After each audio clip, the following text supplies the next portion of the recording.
Welcome, welcome, welcome. I am Trey Ferg at the Player Coach, ladies and gentlemen. I want to give a salute to all my veterans and all of my military serving us and protecting us from around the world. Hope that you come home safe to your families and God bless you, ladies and gentlemen. I present to you Trey Ferg at the Player Coach, ladies and gentlemen. Just want to thank y'all for joining me, ladies and gentlemen. Uh, Today is Tuesday, second day of the work week. I've got some interesting things going on. Working with the youth again, coaching middle school football. It's my second day. I believe a little bit of my enthusiasm is rubbing off so far. It's a diverse school. Uh, what, sixth through eighth grade?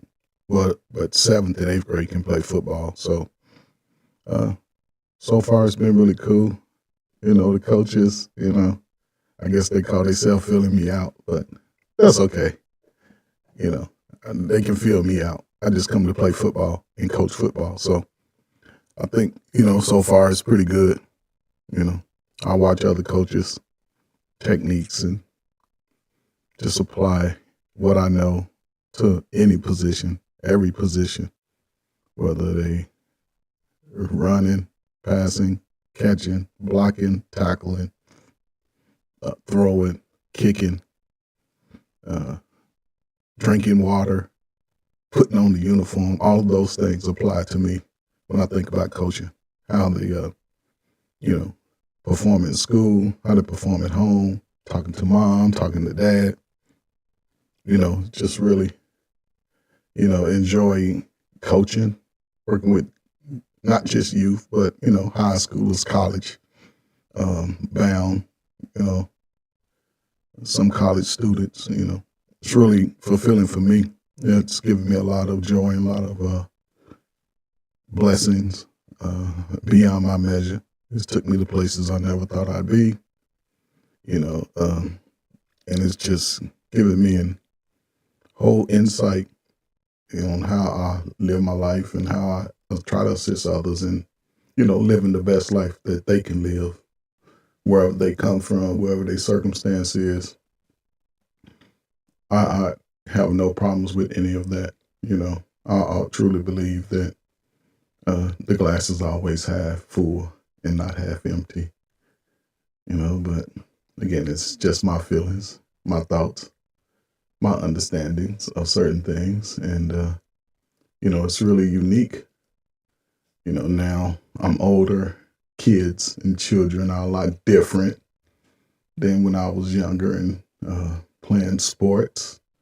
Uh, so now seeing that type of, I guess, say, atmosphere is, it keeps me on my toes. It helps me continue to think about just what I say, how I move, how I act, how I speak to people, how I speak to young people.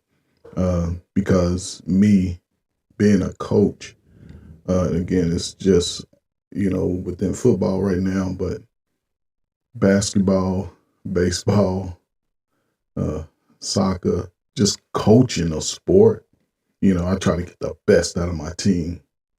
Whether we win or lose, I don't care about losing, but I try to just get the best effort.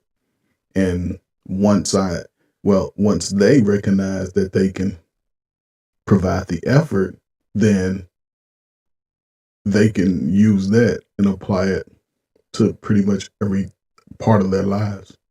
Just, you know, uh, providing the effort, whether you win or lose, whether you win or lose. And I have, gone through some very interesting times in my own life, playing sports as a young age, having success as a young age, uh, you know, winning championships, playing on undefeated teams. And I'm talking football per se, pretty much football. And then going to high school, didn't have a winning record at all. The 4 years I was in high school, freshman year I played freshman. We were what, 1-8 in freshman. Uh, and varsity my sophomore year, we was 3-7. Varsity my junior year, we was 2-8. In varsity my senior year, we were 4-6. And one of those wins was a forfeit because a player was ineligible. So I never counted that. So 3-7. And me having a very good understanding of sports from a young age, I played quarterback in Little League. I played quarterback and running back, linebacker, anything that kept me active with the ball. No diddy, as they say, but especially having to carry the football, throwing the football, kicking the football. I would always be a part of that, and as I got into, my latter years playing in high school, I could throw the ball pretty far. I kicked a 32-yard field goal my junior year in high school. My senior year, the coach let some little scrawny little white boy, probably about 5'6", about 120 pounds, soaking wet. He can only kick the ball, I think, from like the 40 to their 40, 35. So other teams would always have great field position, but when you have terrible coaches, that's the philosophy that they implement. Because he didn't want to see me kicking field goals and scoring touchdowns. Yeah, he didn't want that because my junior year, that's what I was doing. And he came my junior year and it just messed the whole process up because he didn't allow brothers from the project play. They wanted to play, but just all part of that systematic, bondage. And and I'm saying this because it sort of ties into the title, are we still in bondage? Throughout our history, we've been sort of held out of certain opportunities, certain places, but even with that going on, people who were able to, I guess, not be so hard on themselves, not fall into just the words of the propaganda, people were able to, break out of those situations and live pretty profitable, sustainable lives, them and their children, despite what may have happened. And this is just not, I guess in a certain time period in our American history, this has pretty much been throughout our existence, being able to take nothing and turn it into something.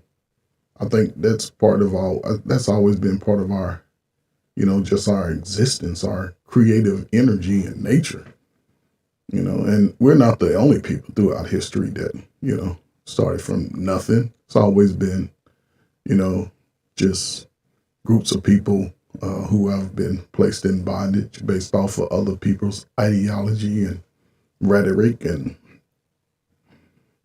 just, I guess, selfish ways, you call it what you want, whether it's right out, slavery, indentured fortitude, servitude, however you look at it.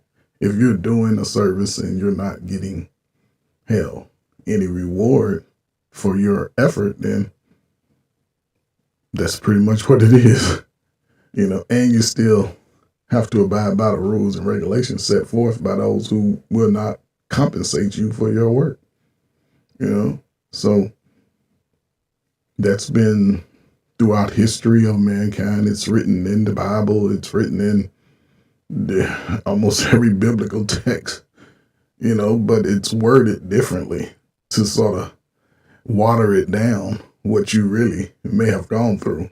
And I think, it's just like, even with that, if you never really been through something, it's hard to really say how a person should feel.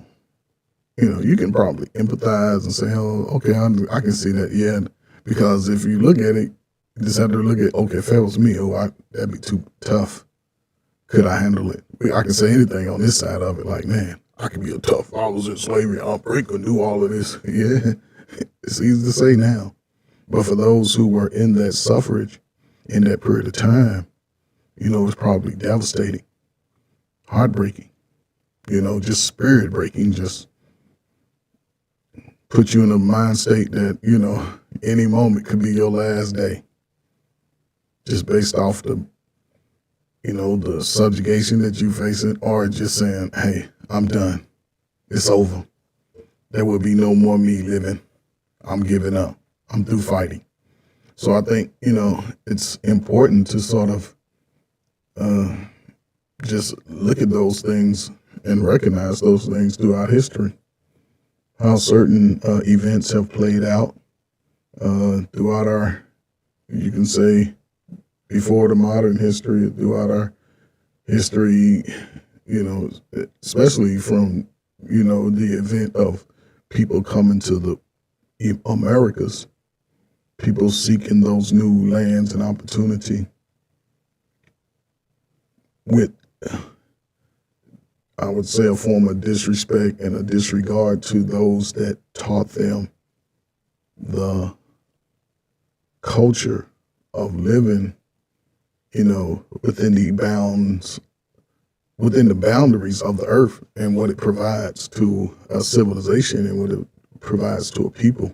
Well, everyone, all people around the world, and that's just part of, the dynamic of being the man,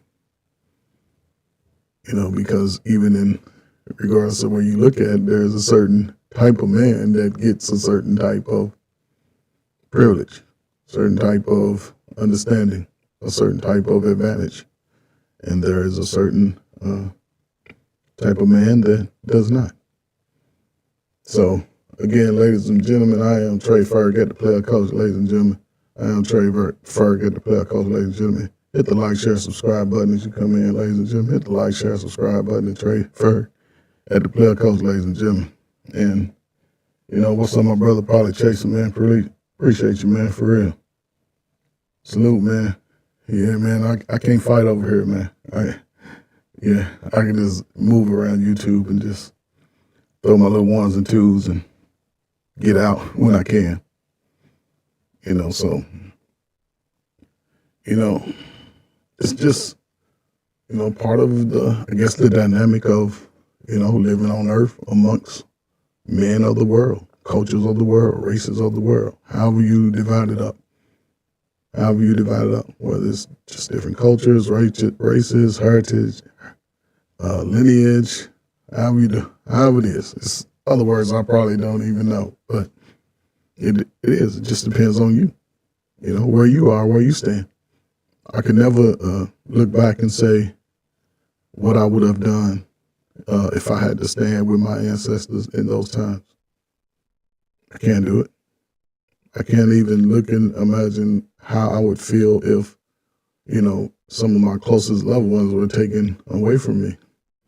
My wife, my children, I wouldn't even tell you how I would be able to feel, especially if they didn't get to live their life to their fullest, meaning whatever time they were taken home to glory by natural causes. That's different. But if they were intentionally taken out from up under me, I don't know how I would act. I don't know how I would feel. That I cannot say. And I'll just always pray for people who may lose someone early in life, before their time. We all have a date. I just hope that my date is when I get older and uglier. Get a little more gray, a little more wrinkles. These have been our shoes. I was a teenager, I used to always frown. Because I'd be in the sun, my eyes, I didn't wear glasses then. But I had to keep the sun out my eyes, from a kid. So I always had this tank head. It wasn't so big where I had to grow into it, but it's always been around. A little blow pop head. But yeah, so, even the time from when I was a kid and, when I first experienced certain dynamics in America, it didn't matter where you lived at. Whenever our dynamic changed, we had to sort of adapt to our surroundings, and sometimes our surroundings was not always welcoming. For the most part, it wasn't. If we had to go outside of our own spaces, then yeah, it wasn't too welcoming. And I appreciated those spaces that we had because for the most part, it was always welcoming. You know, you had your little beefs that may have escalated over a girl or something, a little fight. But for the most part, we were going to parks together, skating ring, basketball courts. You know, if we did compete, a lot of times we competed in sports, regardless of what neighborhoods you lived in, regardless of what community you lived in. For the most part, at the end of the day, most of us could go home. We could get home, get something to eat, maybe take a bath, a shower, and go to sleep, listen to some music, you know. There was a lot of creativity happening when I was young in the communities all around the country. A lot of creativity. Hell, they had Olympic sports and shit that we invented and created. Who in the hell invented double dutch? Who in the hell invented breaking? And it's one more event that we created. I can't think of it off the top of my head. Maybe I'll think of it before I go. But breakdancing, black people in the projects, inner city, fucking breakdancing on cardboard, sliding on their head. That little shit I saw at the Olympics, I'm disappointed. I'm disappointed. I'm disappointed. The shit I saw, that wasn't even one in the, you would have been in fifth place back in the day. You'd had to go back to the lab and come back better because that what I saw? No. That right there, I just felt like I wasn't even American. When I saw that shit, that breakdancing shit, nah, that wasn't me. That was not me. I'm like, what the hell is this? This breakdancing? Terrible. And then when I saw the double dutch, I'm like, hold up. We got people right now in their 40s and 50s fucking double dutching.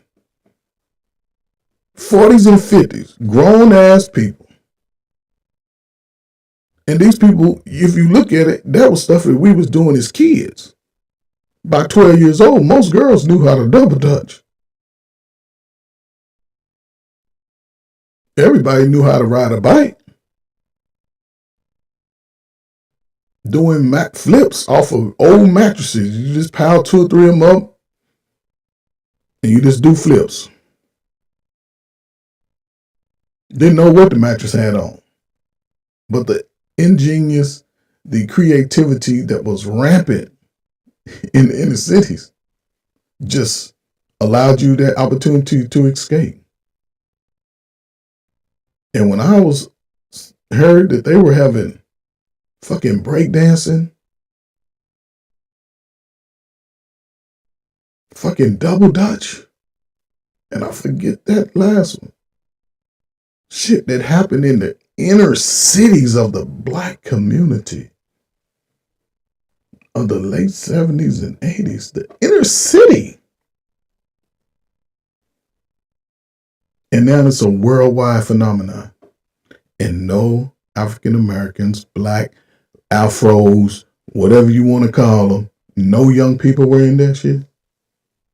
What are we really doing? Some of these mamas and daddies got fucking VHS videos of them double dutching. And nobody's saying, hey, this is an opportunity to change your life. Fucking go out here and double dutch. Go out here and let me show you these break moves, these pop and lock moves. I couldn't do it. But I had some friends that could win contests. Dude could slide across the floor on his head. What is that? Dude could egg roll. This is old hand that standing on your arms and all that. Dudes was doing that at 14, 15 years old.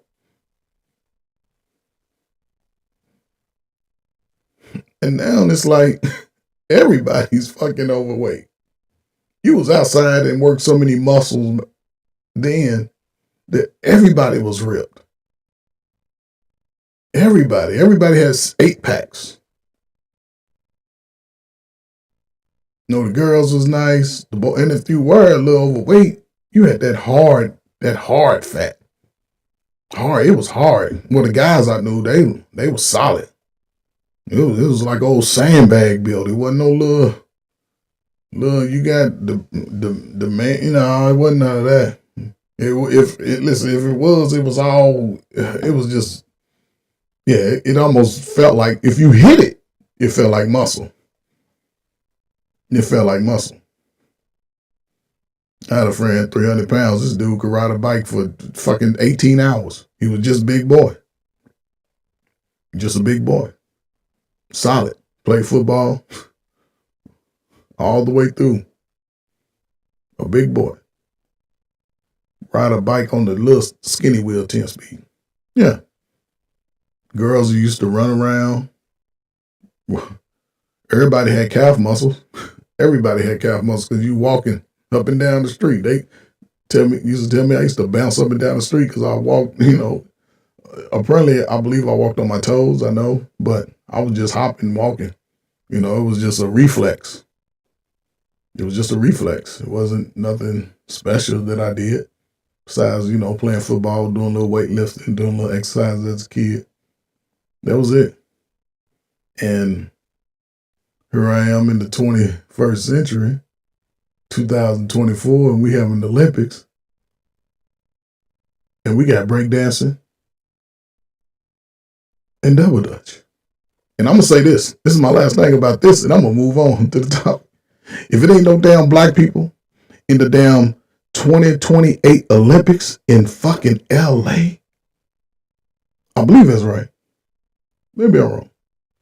But wherever it is in the United States, I think it's LA, and ain't no black folk in double dutch or breakdancing, I don't want to hear nobody talk about what we own, what we got, nothing. We ain't got nothing. We just fools out here playing games. Our creative genius has put this platform on the world. I better see at least 15, 20 young black folk. If your parents could break dance, pop and lock, double dutch, man, if y'all don't get these kids outside, y'all don't go change the world, it's only going to take a small piece of time in your life, 4 years. 4 years. You start training tomorrow, every weekend. It'll change the kid's life.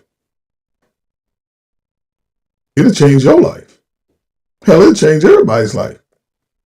We got sports that we invented and created in the fucking projects of America. Wow. Don't tell me black folk ain't smart. Don't do it. I don't believe you. You can't tell me. We're a little simple-minded. A little slow sometimes. But when you put your mind to it, we conquer the world. We conquer the world. But again, it's just the way I feel about it. This is what I believe, what I understand. I'm not, claiming to be nobody that saying, it's the only fix, but no. But I do see opportunity. I do see opportunity right here, especially for young folk. Young folk, we too out of shape right now. For young folk, we have in the last, I think 3 to 4 years, or just in the last year and a half or so, deletion rates amongst young people of color has gone down about 25-30%. If you work in social services and you have a change of 20 to 25-30%, whether it be a negative change or positive change, if you have a negative change of like a decrease of 30% based off the clients that you work with, your ass will get fired. They're looking at you like you ain't doing shit. Everybody on your list is damn near, because, you probably get fired.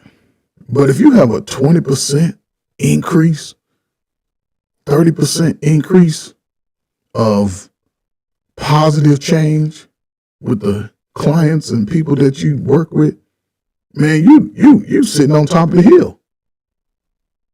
You know what you're doing. They'll be coming to try to pick your brain. How did you do this?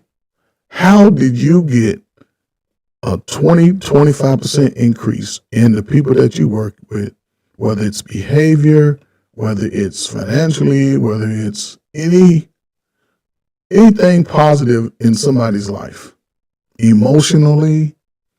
Man, if somebody could like have a mindset of like, I'm just gonna do what I want, I don't care, and you can come in and get them to start thinking critically about how they're going to move in their life, how their decisions will impact them, and they can articulate that and demonstrate that, man, you sitting on top of the hill. I'm telling you, it is wild. When I used to look at those numbers, like, what, 20%? That ain't nothing. But in that realm of work and dealing with people, 20, 25%, 30%, and you the king. They looking at you like, yeah, you know what you're doing. You good. And when I started saying that, that's when I said, okay, if I'm gonna do this with young people, I'm gonna do it at 1,000% every day. Every day. When I went to the Gulf War, that changed my mind about the United States and how the United States operates amongst the world. I learned a lot. When I finished college, I learned even more because then I started seeing those bondages that were inflicted on people like me. And I never forget, a woman told me, white woman, I'll send you to jail just because. Oh my God.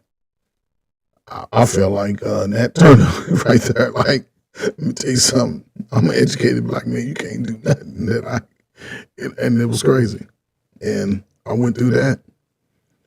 And I just kept my faith and just believe. And it's crazy that was a crazy time, man. I lost my mother, my family turned their back on me. It was ugly, but I still just kept believing that, life will be better. I will be better, despite of I've, been through pretty much everything. I can stand in every line, socially, well, except the criminal line, have I taken something woman? Yeah, when I was younger, but as far as like, I tried to sell marijuana when I was in college. I only sold like 3 bags. I was so nervous at that. I'm like, nah, that ain't for me. And me and my buddy, he'll think he sold too. We just, had fun with the rest, but that wasn't me. I never tried to bully anybody, anything like that. I've always been a compassionate person. I learned about people with disabilities when I was young, so I just, I always looked out for the one that had a disadvantage. I didn't like to see people bully them. I just put them down because I knew I knew when I was young, self-esteem. When I learned the word self-esteem when I was young. I don't know, I was in this program, I heard it.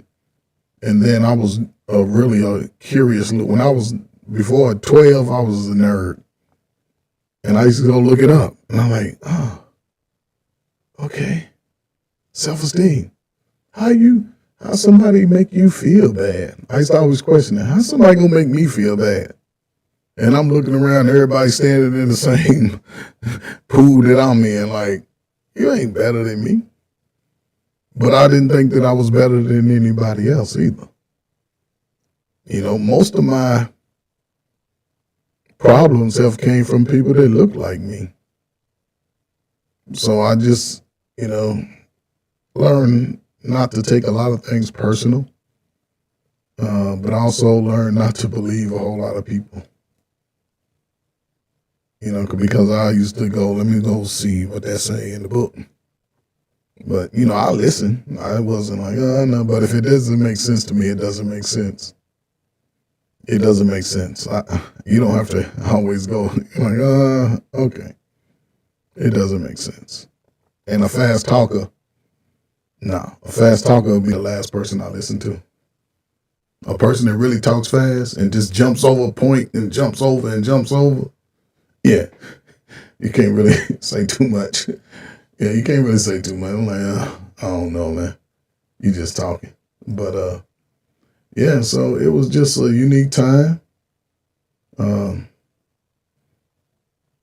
And I've always tried to just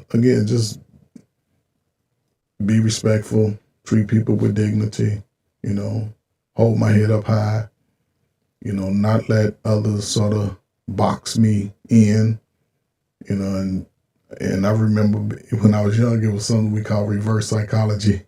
When people would actually tell you can't do something, that was intentionally to tell you, man, you can't fix that. Man, you can't draw that. Man, you can't do that. And the reverse psychology they would say that. And I can know it was a different time because young people would take that for motivation and then go prove them wrong. Like, no, see, I can do it. And that was it. And then once they realize they can do it, they're like, oh, I'm good at something. And you just built on that. Today you say that shit? Oh, why you talk about me? I ain't shit. And I don't want to be shit. I don't understand it. I don't understand it. Back then, people, you didn't have a lot of, if you were spending time in your room alone, your ass was alone. You ain't had no phone to play with. You ain't had no tablet to play with. Your TV, if it worked, it worked. The radio, if it worked, it worked. But if you was alone, you was alone. And most of the time, people didn't want to be alone. They wanted to get out and communicate and, have some conversations and ask questions. But I tell you, it was a time in my young adult years, and back in the late 80s. Well, I graduated high school in 86, 1990. Again, I'm 22 years old. When I tell you, that damn crack hit them streets, changed the game. It changed the game. They put that on us as young adults. My generation was faced with that.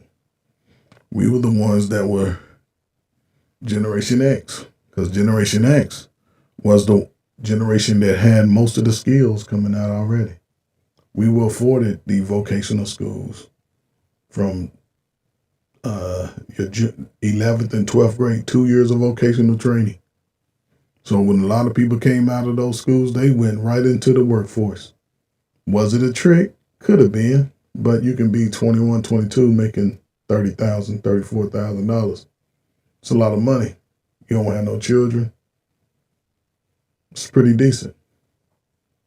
But then when they saw that 80% were graduating high school, another 18% was getting a GED because you had to have, at least a high school diploma. So some people just was maybe delayed, a year or two, may have gotten into a little dumb stuff, and now they shaking it off.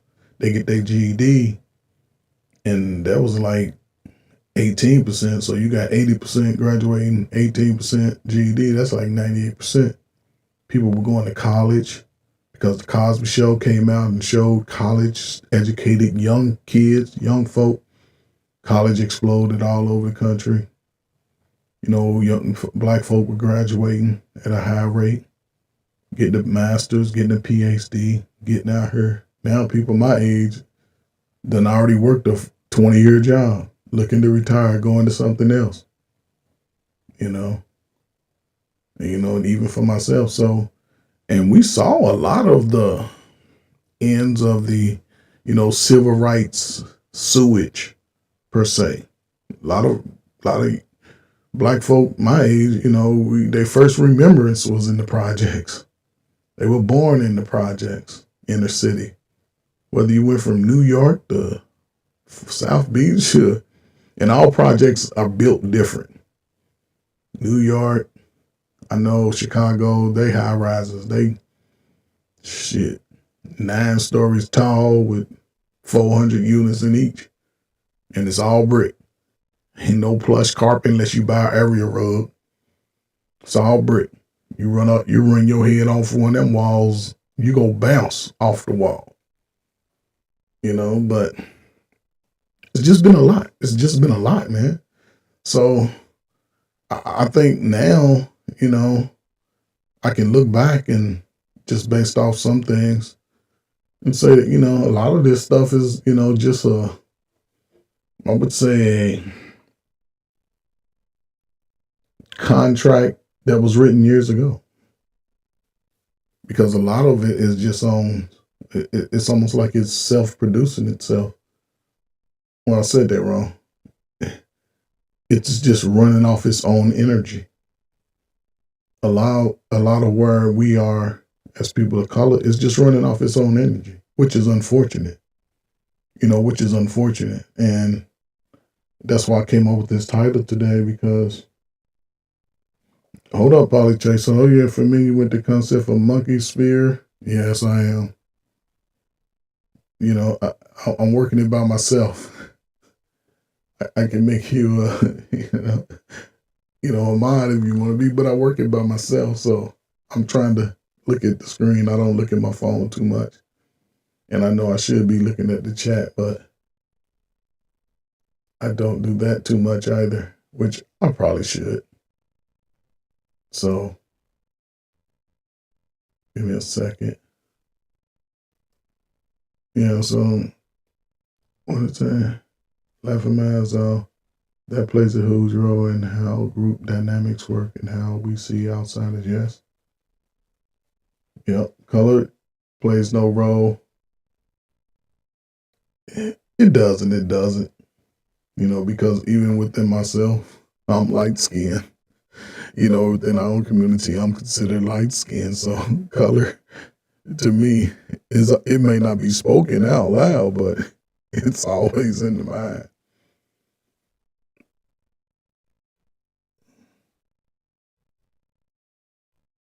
I divide it up by moral framework. That's how I create opinions on others people's moral framework. Yeah. You go by how they treat you and how they move within your presence. That's pretty much it, And opinions, just how you feel about them or believe how they are or whatever. I'm a little different. I take it how you treat, again, I'm similar in the sense that, your morals, your character. Yeah, I'm big on that. I don't care if you're 6. I don't care if you're 76. I'm big on that. Because when I speak to anybody, that I'm just meeting or for the first time, I just, I guess the general way, hello, how you doing? What's up? It depends whether I'm talking to women or men. It's a different, verbiage, but, it's all about just giving respect, that's it. It doesn't matter what your walk of life is at the time. To me, you can be looking like you at the bottom, or you can look like, you're a celebrity from around the world. I'm still going to hold it to the same standard. There's no levels of how I respect people. Everybody gets the respect warranted from me. That's just me. I don't really, fall into a lot of those crazy little nuances of, just respecting people, creating, different dynamics. But us now, we're in a funny space. And I was reading, I ran across something a few days ago. And, again, I'm looking at who we are as a nation right now of people. Yes, I'm looking at us right now in this space. People of color. We tend to fight internally a lot. We nitpick back and forth with us a lot without looking at, situations of our past and situations of current, um, what is the word I'm looking for? Current events, things that are happening, the way things are. It's like if we're here and something is flowing, instead of it flowing through us, it seems to flow around us I'll say in both directions. The flow doesn't go here and then penetrates through and then, engulfs the entire unit. It If something is flowing, it flows and goes around um, both directions. So we're missing it. We're missing that opportunity. We're missing that, uh, I guess, little dim of hope. We're missing that essence of faith. Just dynamic. We're missing a lot of it, and I don't know. I look at certain things throughout history and be like, okay, what plays a role? So it's really unique how we are now. In our most dynamic time. It's our most dynamic time. If our ancestors were placed in bondage over 300, 500 years ago, regardless of we were already here, we were brought from the motherland. To me, that's minimal compared to the type of,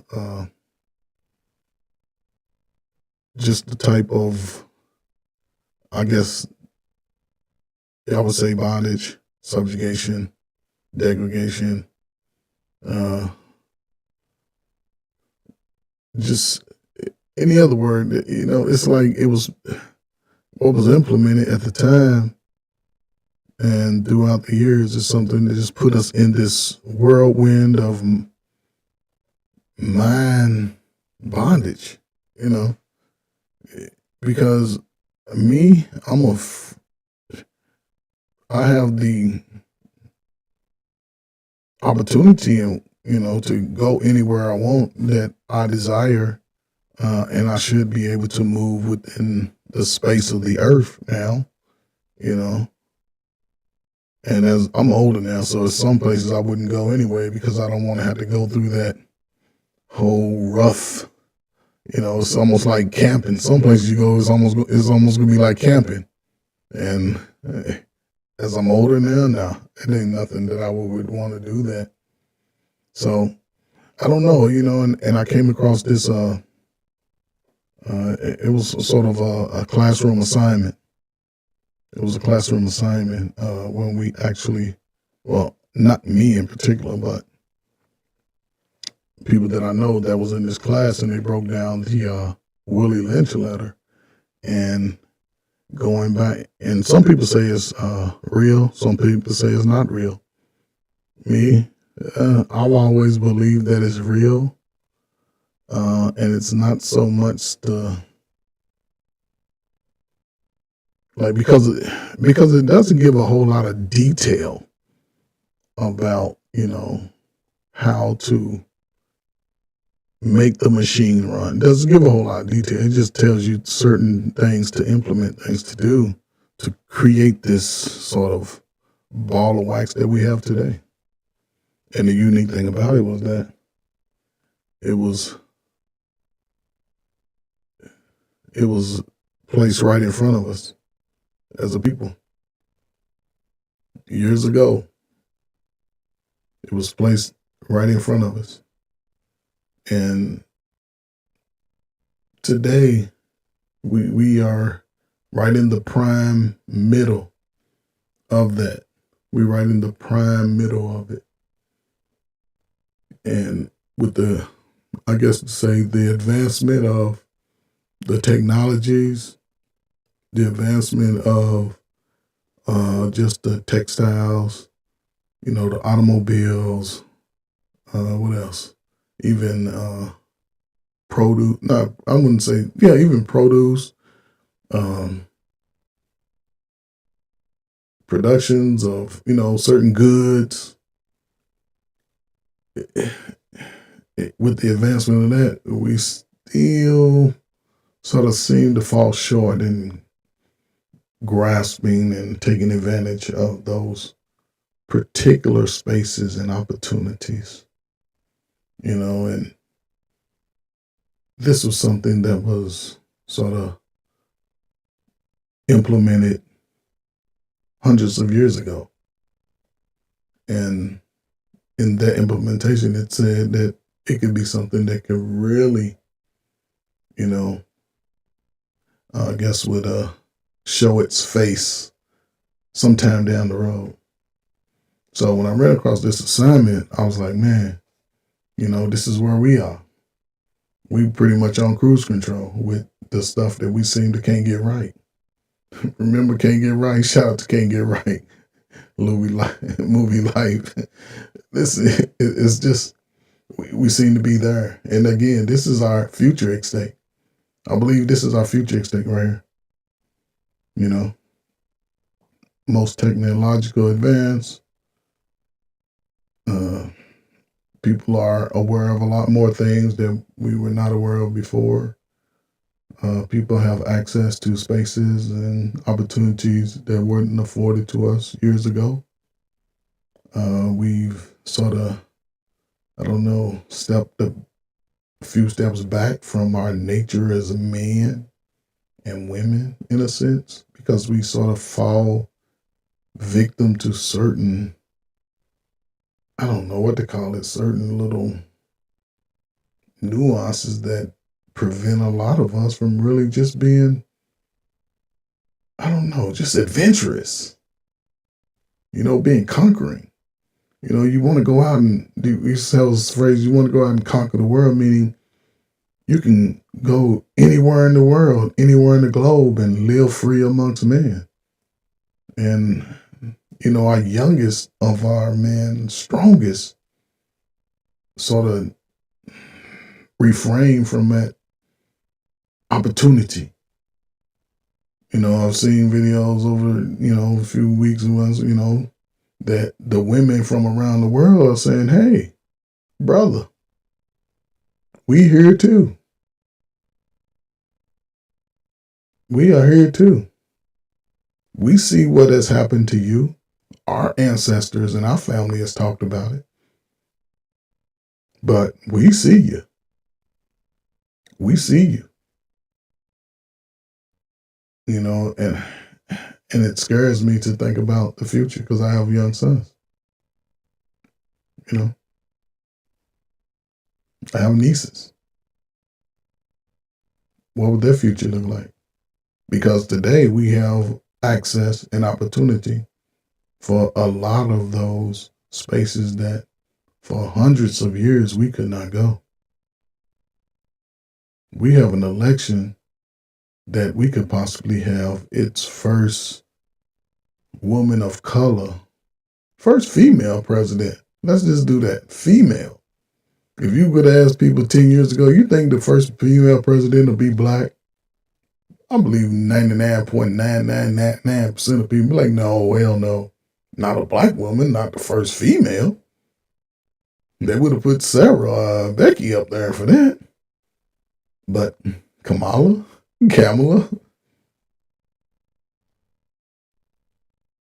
possibly could be in office. Wow. Will that take us out of bondage? Will that opportunity of space take us out of bondage, ladies and gentlemen? Will that opportunity of space take us out of bondage? Ladies and gentlemen, please hit the like, share, subscribe button. The Trey Ferg at the Player Coach. Hit the like, share, subscribe button. Trey Ferg at the Player Coach, ladies and gentlemen. And again, so what I want to do is, because I found this letter, it's called the Willie Lynch letter, and I'm just going to not even mention the entire title because it's a unique title. Again, this is something that apparently had taken place 300 years ago, and pretty much set the dynamic of what has taken place over the last 300 years.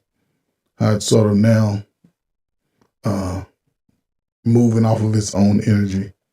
A lot of things, don't have to be to the forefront to ensure the dynamic is moving the way it moves.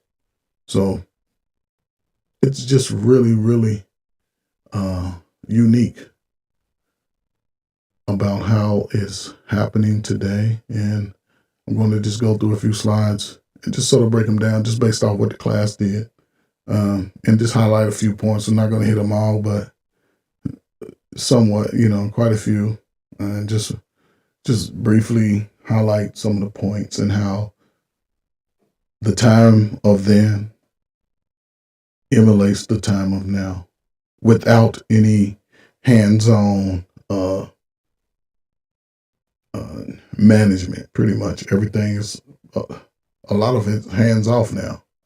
And I think, again, this time in our history, I think we have a unique time. I truly believe that. I believe our opportunity is here and now. Again, in 4 years, we're going to have the Olympics.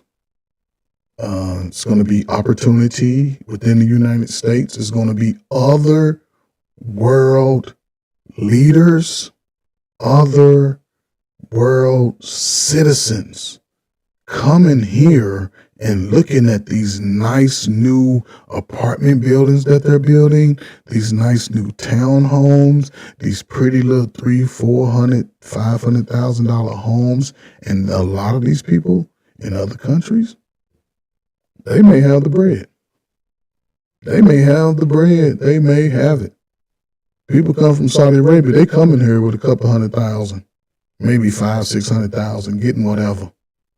May just be on their visa. And it's going to be quite a few spaces that are going to be vacant. And it's just like any country where the world group of people go, a few people stay. The odds are going to be on Los Angeles, California. Nice weather, 60, 80 degrees every day. You see them, they got on a jacket and some boots and some flip-flops and some tank top. It just, the dress code is ridiculous. I'm just disappointed in California because the dress code is ridiculous. But even then, there's going to be an opportunity for other people to get into these spaces. They're going to have the Olympics in the United States with breakdancing and double dutch. And I forget, 3-on-3 basketball. That's it. 3-on-3 basketball. We invented all three of these sports. So, and breakdancing isn't even a sport. Is double dutch a sport? I mean, you can call it a sport if you have competition. Yeah. And there's a first, second, third place, selection. But is double dutching a sport? You think they would have called it a sport? No. We didn't call it a sport. We just called it jump rope, which could have been a sport. We didn't call it breakdancing is not a sport. It's not a sport. But when we take our ingeniouses, they only allow us to sprinkle a little bit of our ingeniouses around the world. We got 3 of them. We take those little ingeniouses and sprinkle them around the world. Look what happens. So look what happens when the opportunity is passed over. Look what happens. We looking at it like, oh man, I guarantee I know thousands, probably half the black people that danced back in the day was watching the breakdancing, talking about what they could have did. Man, I used to. Now take your kids and show them that shit. Put them in the Olympics. So when it's over, those medal winners, the participants can now connect with other athletes from around the world. Other dignitaries and leaders will invite you, pay you hundreds of thousands of dollars to come and share that knowledge with them and their family. And you set a price. And you can do it. But it's just me. I'm too old. That's why I'm out there coaching football, because I'm going to try to give the best to the young folk. I'm gonna let them know, like, the Olympics is coming. Your life can change. Your life can change. I've been telling them, hey, some of y'all 13, 14, 4 years, you be 18. You can go be right there in the thick of it. Just graduating high school, man, you can be in the thick of it. In the thick of it. Taking advantage of opportunity, taking advantage of the world that's going to be right here at your fingertips. It's going to be trillions of dollars coming into the United States at that time. Trillions. They're going to need people to do certain things all over the country because they want to highlight just everywhere. Watch. That's why they building all these bridges up, building all these infrastructures up, because they know the United States cannot handle the traffic that's about to come. But young brother, great opportunity to start getting into these fields of engineering, these fields of, farming, horticulture, whatever. The opportunity is there. It's there. But you have to be willing to step outside and get into it. You have to be willing to. So, again, ladies and gentlemen, I'm just so blessed right now. And I'm just going to get into it, man. So, just going to talk about it a little bit. So, again, this is just the title of it. I'm not going to go too much into it. Let me just line it up a little bit. There you go. So it's just the title. Again, it was just a debate against, the North and the South and Congress. Just taxes should be paid on any portion of the subjugated, of the slave. Was taxes? Would you have to pay taxes on that? It's all business. It's all business. Nothing personal. It's just all business. Someone introduced a bill in 1789. $10 per capita to be laid on slaves that were imported.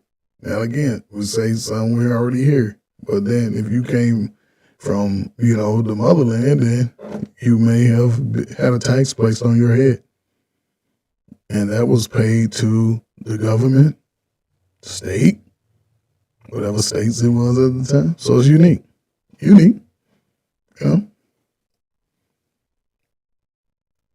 And it was an argument against it, like, man, listen, we shouldn't do that. You shouldn't do that. The corporation, the importation, they didn't want to, some people didn't want to do it. Some people was for it. Some people were against it.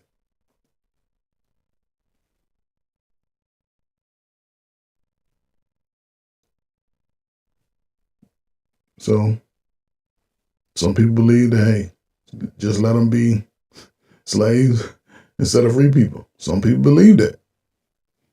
Just what their ideology was at the time, So some people, and I'm not highlighting, the fact that it was there, but it's just the time and energy that was placed in this whole process, so, and people didn't know what to do. Right now, it was a new phenomenon.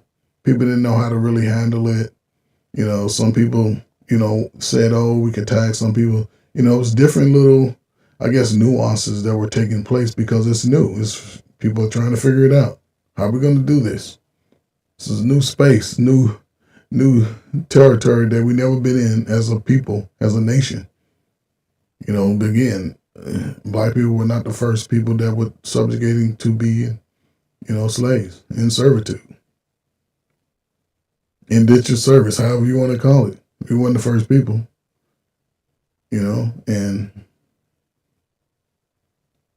but even within that dynamic, it was just people existing and trying to make it happen. And at some point, a lot of people were, allowed certain freedoms and were able to go back to their families and just resume their lives. So, again, there were certain doctrines that were written up about how to, just implement certain strategies and processes on whether we're going to just keep it in-house here, or we're going to go outside of our borders and get others to bring them here to pretty much speed the process up, pretty much. So again, it's just very unique. So, and even blacks were enslaved in Africa too. Said the conditions here was a lot better there. So, but again, who's to say which one is better? Other side declared that by laws of God and man, those captured are entitled to their freedom as clearly as and as absolutely as we are. Yes. See, some people are arguing for it like, nah, man, it's unjust. It's inhumane to do this to these people. It's inhumane. Yes. So it's just a dynamic time, just dynamic. And so, and it even said right here, listen, the system began with a conspiratorial battle of wits between the European traders and African chiefs. Yes. See, it all was a strategic plan.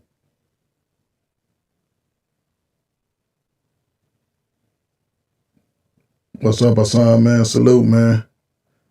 Appreciate you, man. I saw a little bit of the interview, man, with Freezy, man, a little while ago, man. Way to show courage, man. I can say this to you. It's now to embark on your next journey of life, man.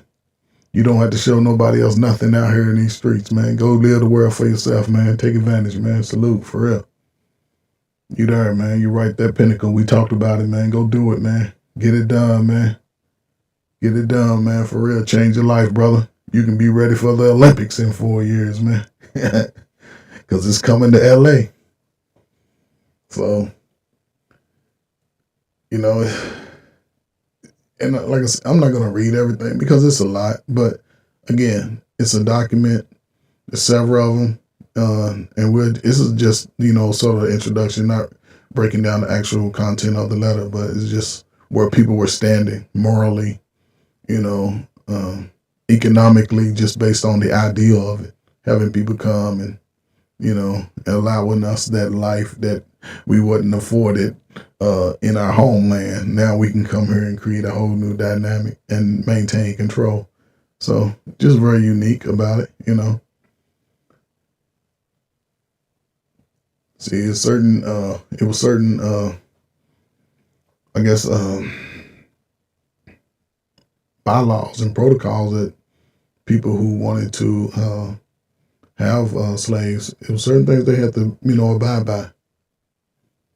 So, but each owner had its own sort of, I guess, ways of doing things, but they wanted to have a unique and congruent way of actually implementing this process and not being all over the place and just,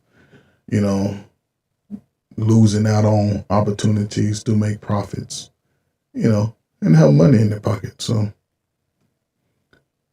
again, this is just a depiction of, the guy who started it all.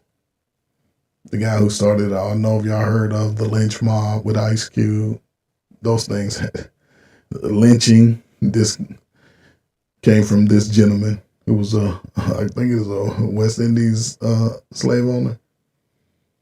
Yeah, and he came to talk to other slave owners in the United States about how to really just string somebody up. That shit right there, that you losing money. Just taking somebody out and just quartering them, that you losing money. You invested in this. Why would you want to lose money in it? I can show you a way that you can get the control that you want and maintain that control for the next 300 to 500 years. Just 1712. Let's go look. That's walking. 1812. 100. 1912. 200, 2012, 312 years? What? Did I hit that up right?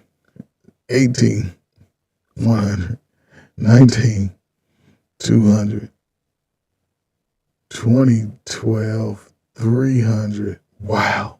We right there. We right there in the pinnacle. We really just getting into, I would say, just kicking it into third gear. Just starting to cruise. You ever been on the road, you just cruising, all of a sudden you let up on the gas and you just cruising, and you still make it to the light. So this was a game plan and a policy created to ensure that this way of life would last for hundreds of years on end, possibly not really truly knowing the impact it would have, possibly for the next 500 to 1,000 years.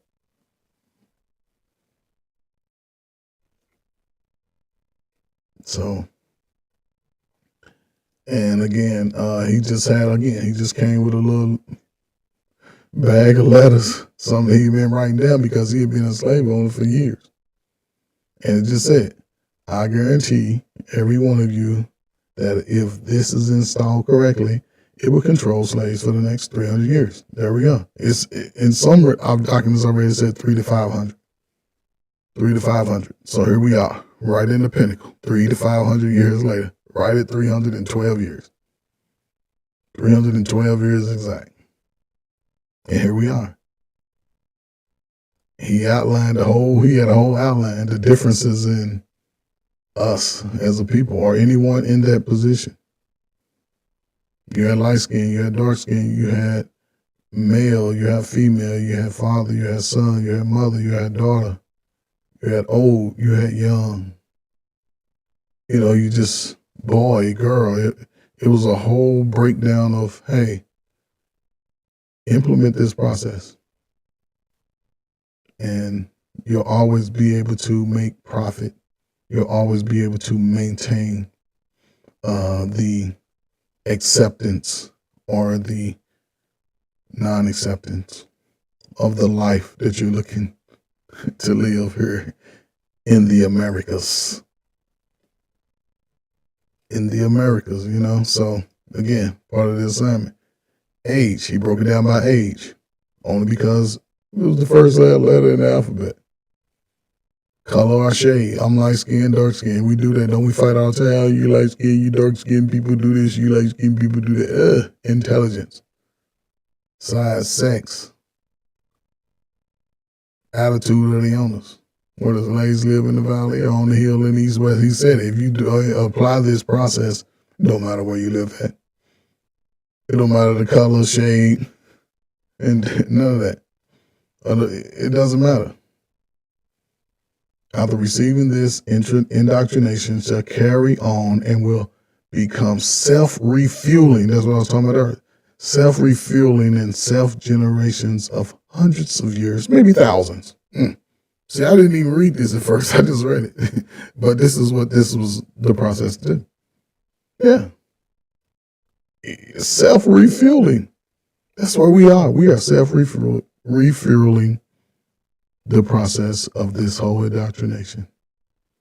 We continue to accept the subjugation. We accept mediocrity. We accept failure. We accept it. We've taken what people before us have lost their lives for to just try to have a peace. And they were able to create certain lanes, certain dynamics that brought peace and prosperity to their families for generations to come, despite losing it. And not all people lost it. But here we are in our most modern of technology time, and we give very little back. We just take. Self-refueling, self-generating for hundreds of years, maybe thousands. Tell me if I'm wrong, ladies and gentlemen. Please hit the like, share, subscribe to Trey Ferguson, the Player Coach. Hit the like, share, subscribe to Trey Ferguson, the Player Coach, ladies and gentlemen. Water break.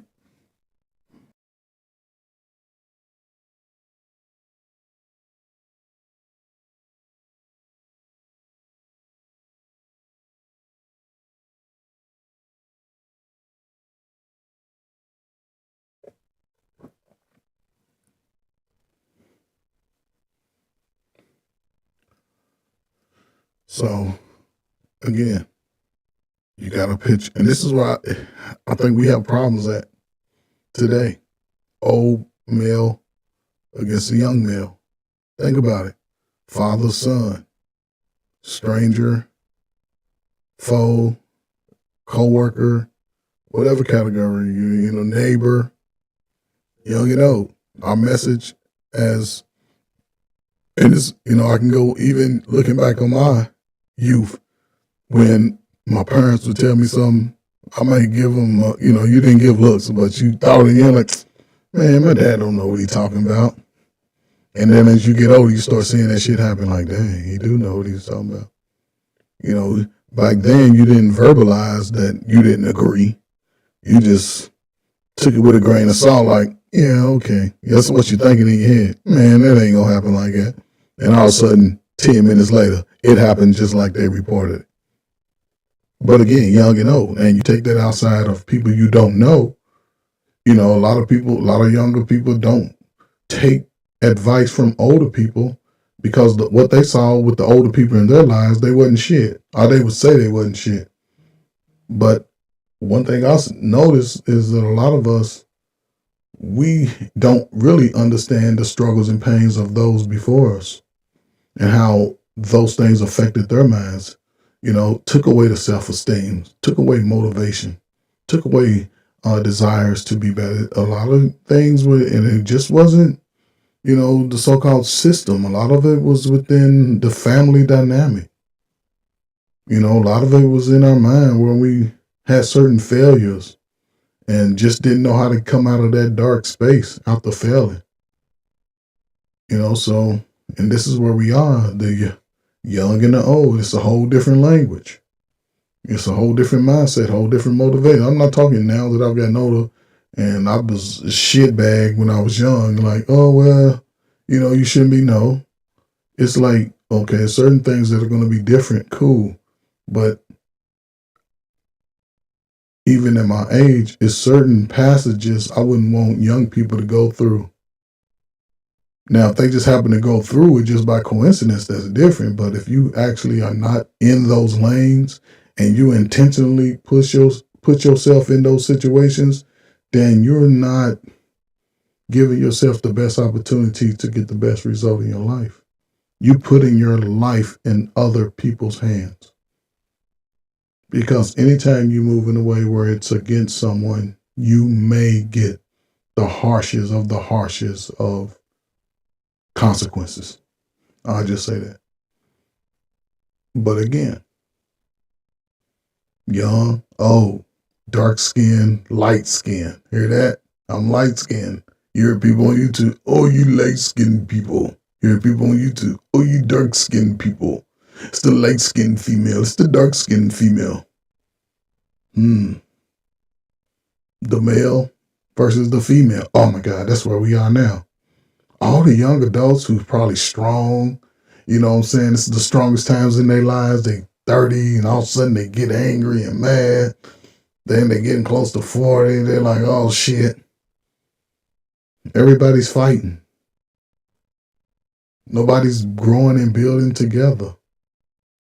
Because I can tell you this, I don't care what y'all think, between 25 and 45, technically it's 20 years, but realistically, that shit like 8 years.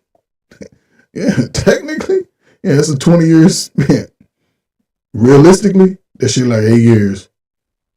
You go to bed one day, next thing you know, you 40. You like, what the fuck? I was just 27. It goes by fast. And if you bullshitting today, in between that time, I'm going to tell you, I ain't been wrong yet. You're going to live a hard-ass life. You're going to live a hard life, I'm trying to tell you. You may or may not recover to the level that will give you peace of mind. It's gonna be hard. But again, these things are just you this wouldn't even have to be written. Because us as a people, we recognize stuff like this. That's how we simple minded in that capacity. Like, oh, you light skin, I'm dark skin. You male, female. You old, you young. We fight about stuff like that. It was all written. It's all been engraved. But does that say you can't become better? No, it does not. Does that say you can't overcome these obstacles? No, it does not. No, it does not. You can still get out here and be the greatest person you can be. And despite that, use this type of information as building blocks, as motivational blocks for your own life, to better your own life. Because I've always looked at light skin, dark skin. We all got big noses. Y'all look like me. It don't matter. I'm going to treat you with respect. Just because you're a female and I'm a male, I'm going to treat you with respect. Young, old, I'm going to still treat you with respect. But I won't tolerate disrespect. I'm not obligated by anything to do anything outside of myself or my family. But I do it just out of the goodness of who I am. I don't know no other way. That's why I work with helping people. I don't know no other way. And it's blessed me. Again, it's blessed me tenfold. Tenfold. It seems tough going through it when you're trying to get a young grasshopper to spread his wings and greet. Yeah, it seemed like, because you're like, man, why they ain't getting it? And you may not even know the understory of where they came from. But you're coming with the energy like, man, come on. I know you can do it.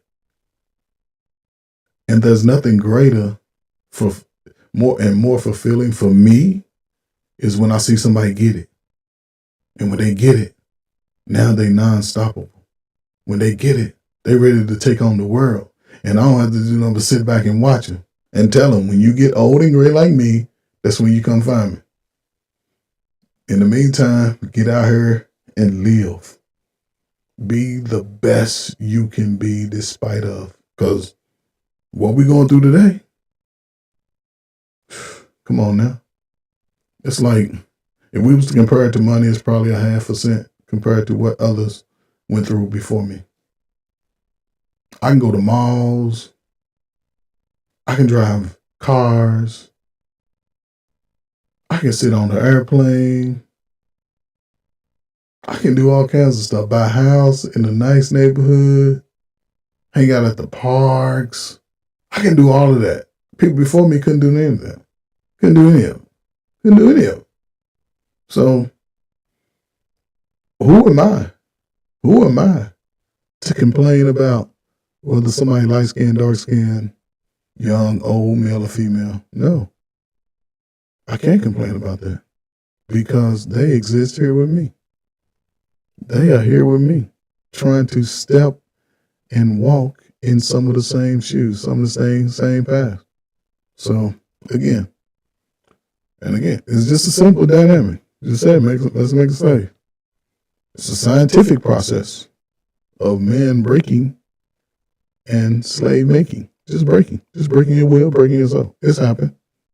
It's happened. We're not the only race that it's happened to. It's happened even, one of the greatest examples just with, the Jews in Germany. Hitler was intentionally trying to break their soul. But Hitler found something out.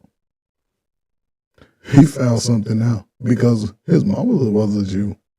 Wow, he killed his own mother's people. But he found something out. And the world labeled him a bad man because he found out the truth.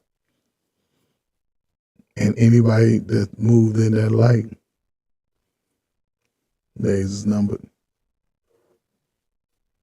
When people find out the truth, and that's what it is. And nobody, just in this picture alone, I don't care what nobody say, when nobody's stronger than these people right here. Nobody. body. I don't give a damn whether it was 200, 500, 500,000, 5 million. Nobody was stronger than these people.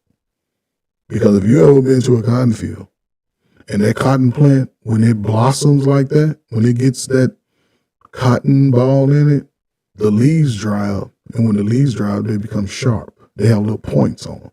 They have no gloves on. You don't see no workman's gloves. You don't see no, these people have on regular clothes that they wearing. Some people, look, some of the women got on dresses. Come on now. No gloves. Kids are. So this is all part of the process. But again, this happened some hundreds of years ago.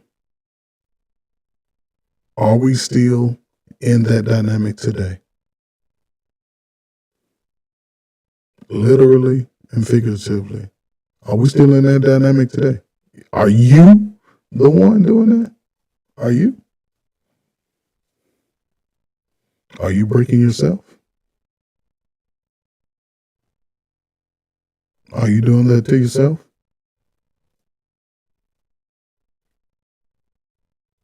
You know, what are we? Black, Negroes, ninjas, Afros? What are we? We're a little bit of everything. We all of those wrapped up into one.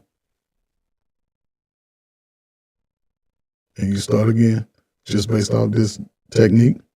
Start with the woman and her baby and the boy. The woman and the boy. You know?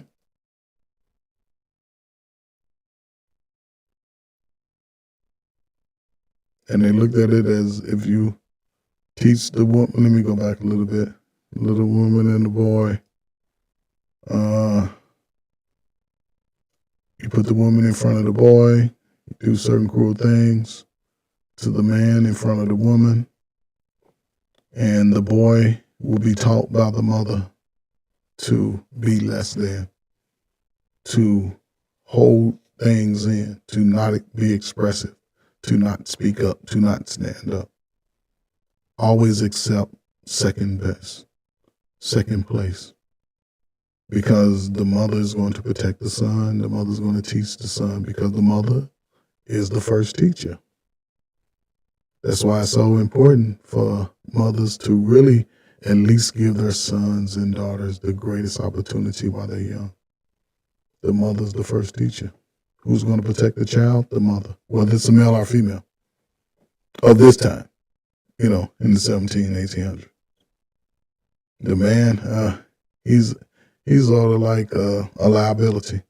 He can be taken away because we have the mother, we can reproduce. We can always find somebody to produce with the mother. And even in that, making of the light skins, hey, somebody's going to get with the mama, whether they white or black. She will have a little baby with the good hair or the kinky hair. Yeah, she will have one in her prime time. As soon as she is eligible,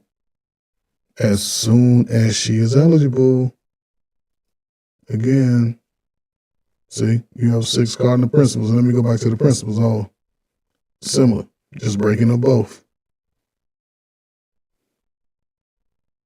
Breaking them both.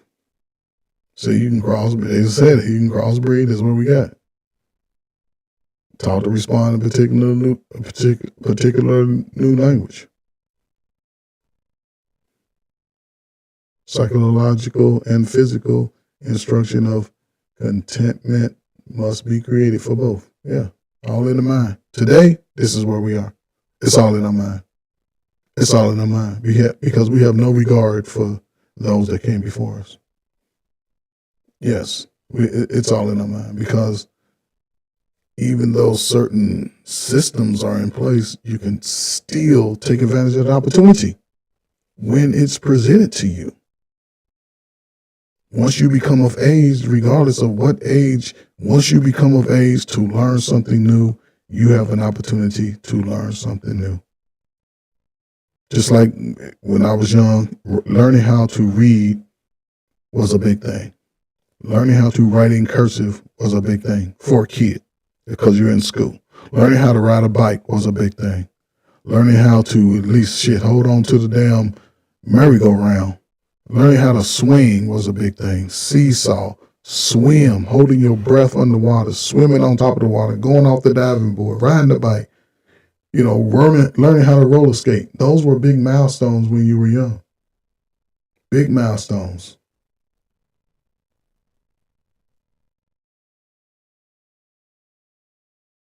And that's what makes it so unique today, because we miss out on a lot of milestones when we have the opportunity. We don't take advantage of those opportunities when we reach those milestones.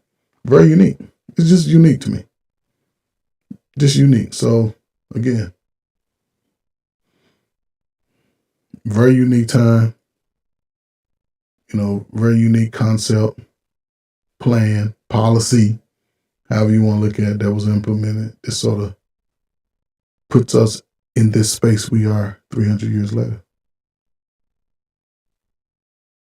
Because even then, we were only looked at as property just as low as the livestock of the property.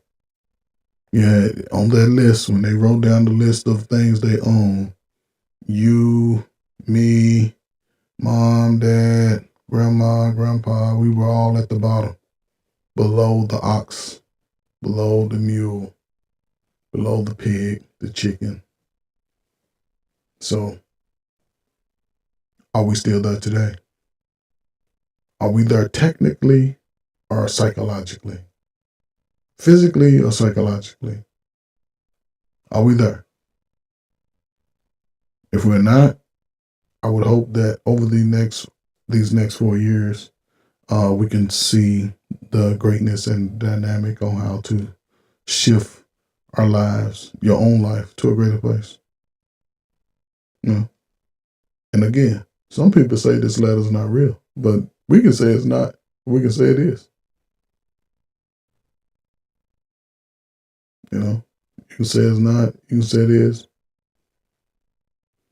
It showed up.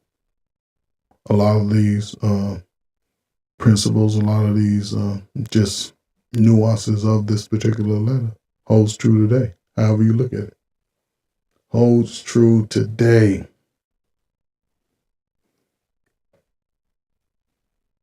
So, right, it's almost like you can see it. How it's enveloped. Start with the young. If you get the young in disarray, undisciplined,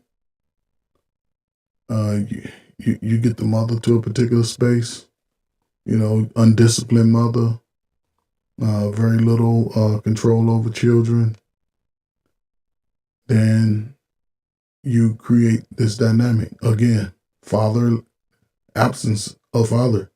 Again, because when you look at the constructs, there was very little union of a black man and a black woman. Physically, yeah, but technically, no, because you could be separated from your family the next morning. 25 hours, 8 days a week, 366 days a year. So at any time, you could just be taken away. So, again, the mother is going to be in a position where, by nature, she's protective. Every animal of mother is protective of her young. There's no difference from humans. We all protect our young. But if there are certain things done in front of the mother and the child, the mother will always choose the child first, which is what it is. Even the father would choose the child first, because the future is greater than the present.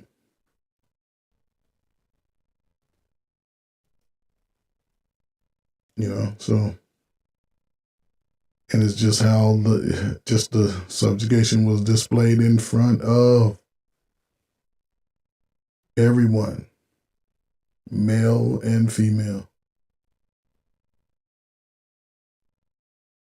just certain, back then, according to this, there were certain cruel acts placed on humans. Cruel acts. Now, was every race that was enslaved ever had as many heinous acts? No, I don't believe so. They say the Jews were in the gas chamber, but there was just a rounding up of group of people within a few years, a few months. All right, that's it.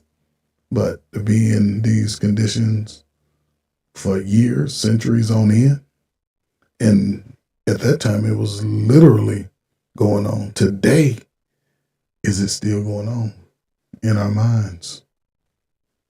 Is it still going on? Because we see what's there, we see the things that happen, but for some reason we still seem to drift back into this space of less than.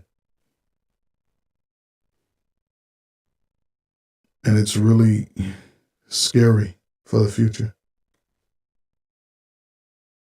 Again, just another tactic here. Back then, they would just humiliate the male, the black male. Just what it was. In front of the women, in front of the children, in front of everybody, other males. So, yes, that would create fear. The woman is naturally going to protect. She's going to look outside of the home with the man to say, hey, I need my children protected. And she'll be loyal. But how does that equate to today? Hell, when you take welfare today, that puts you in that same dynamic. Because taking welfare, you have to live under a certain income. So you can't report it, even if you do it. And if you get caught, I know some people that got caught because they do send people out to investigate. And if you don't report that income, then all the money that they gave you plus penalty will be imposed on you. You may have gotten a year worth of free rent. Okay, what's that, 15,000, 20,000? By the time they impose those fines and those lawyer fees and all that, it'd be about 35,000, 40,000 that you will pay. Because they're going to garnish your wages, take your taxes. So it's just part of that process. But welfare does a great deal of that. It's a big thing now. They stopped quite a few school buses from some of the top schools, magnet schools, and there were parents who didn't have transportation because it was provided. Now they're not providing the transportation. So how can you go to work, a full-time job, knowing you got an 8-year-old that doesn't have a bus but has to get to school on the other side of town? How does that work? How does that work? So it keeps you in a dynamic space. And if you're on welfare, Section 8, this is you Section 8 because welfare can be a few resources. I don't think a lot of women, which I think they should take advantage of, is respite. Meaning there's resources out there where you can get somebody to come in and help you with your children if they become overwhelming.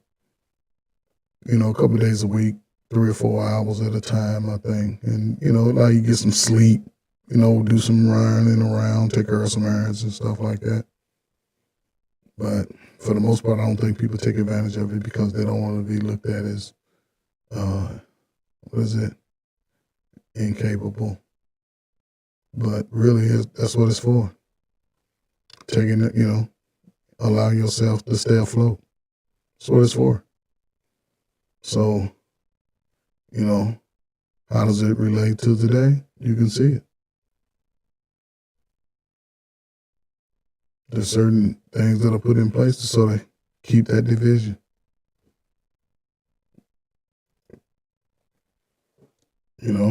Just pretty much the same thing with women. You have to break another male, break another woman.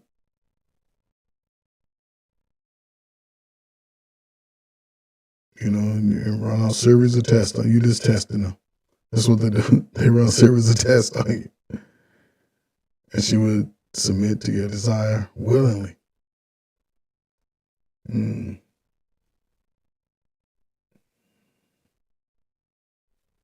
and said, you don't want to hurt again. You don't want to hurt them.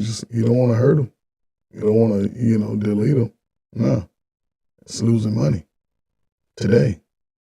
They don't have to do anything because today we on cruise control. We delete ourselves.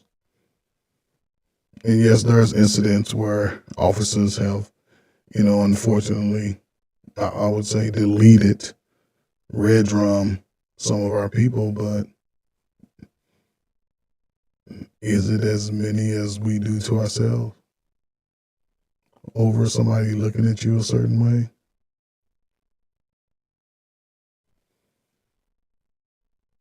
Over a certain neighborhood, a certain block that we live on?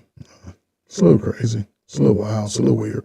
But, however, it's just us. And again, this is just a simple breakdown. I'm not going to read everything.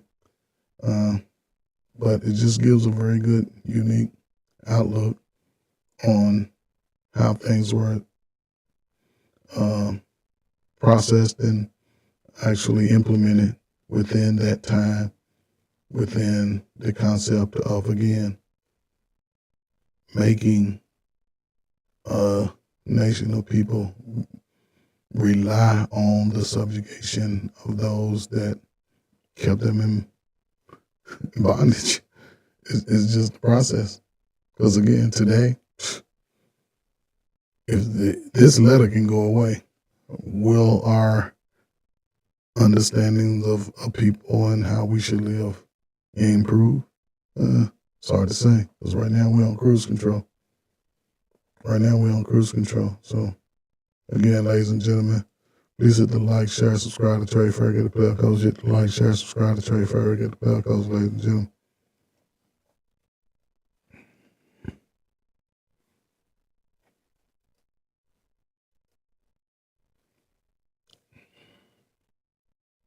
So if the male is not there, the woman, she's going to be unprotected. She's going to move from her psychological dependent state to a frozen independent state. Women are no longer psychologically dependent. They are frozen independent today. Yeah. In this frozen psychological state of independence, she will raise her male and female offspring in reverse roles. Wow. Look at that. For fear of the young male's life, for fear of the male's life, she will psychologically train him to be mentally weak and dependent, but physically strong. Wow. Frozen psychological state of independence. She's going to go from a psychologically dependent state, from needing a man based off what has took place with him, what she has done to him. The man, the person that's supposed to be protecting her, is being basically humiliated in front of her. So now psychologically, she don't have to depend on him. She's independent. Because he can also be red drum right there in front of her and the children, because he held less value. And she will psychologically train him to be mentally weak, independent, but physically strong. And the male and the female are going to have reverse roles. There's no big strong boys, no big strong bucks. He's now dependent, a little bit more soft, but the female is now strong. And it's not so much her physical strength, it's her psychological strength, because now she knows she don't need a man. That's how it plays out today. They can say it all day. I can do it by myself. I can do it. I don't need, look at even in the picture. I go out like that. That's how little kids be hanging on their mama's legs today. Like, I'm scared.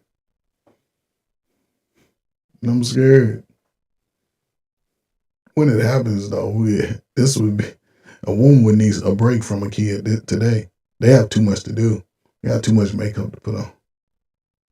They got to go hang out with friends and to the hookah bar and spend up the kids' college funds.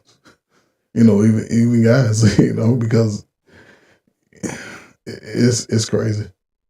It's crazy how it all plays itself out today from something that was implemented 300 years ago. Mentally weak. A lot of children, have low self-esteem. A lot of young folks seem to have issues with overcoming obstacles, overcoming difficulty. They give up too fast. They're too hard on themselves. They're not allowing themselves to make mistakes and learn from the mistake. Mentally weak, but physically strong.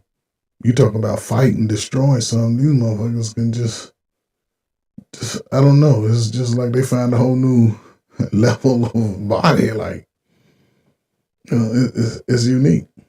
And this, again, just the whole psychological effect that this method has played on some of our strongest individuals today. Our young minds are so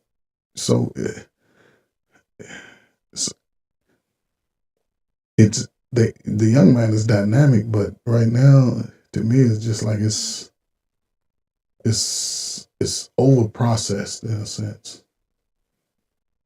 Too much information, too much unwarranted information, too soon, too fast. Without being given the opportunity to at least try it, to be a part of it.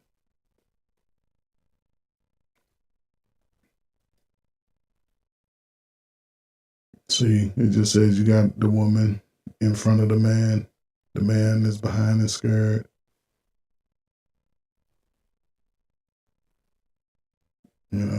Just out of fear, the woman will stand guard for those in power. Similar today, some of the processes that it's not the same as far as at that time, but again, if they supply women with these benefits, these welfare benefits, women will stand and fight for them. They won't advocate for father and son to be together. They will go to these courts, and the courts will say, do you want your son and father to be together? No, I is scared of them. And the courts won't say, hey, father and son supposed to be together. You have to go through a whole nother process, pay some more thousands of dollars, what you could be putting in your kids. Again, insurance funds and, college funds, money that you could put away. No, you have to give it away. Just for a natural right for you to be with the child that you created.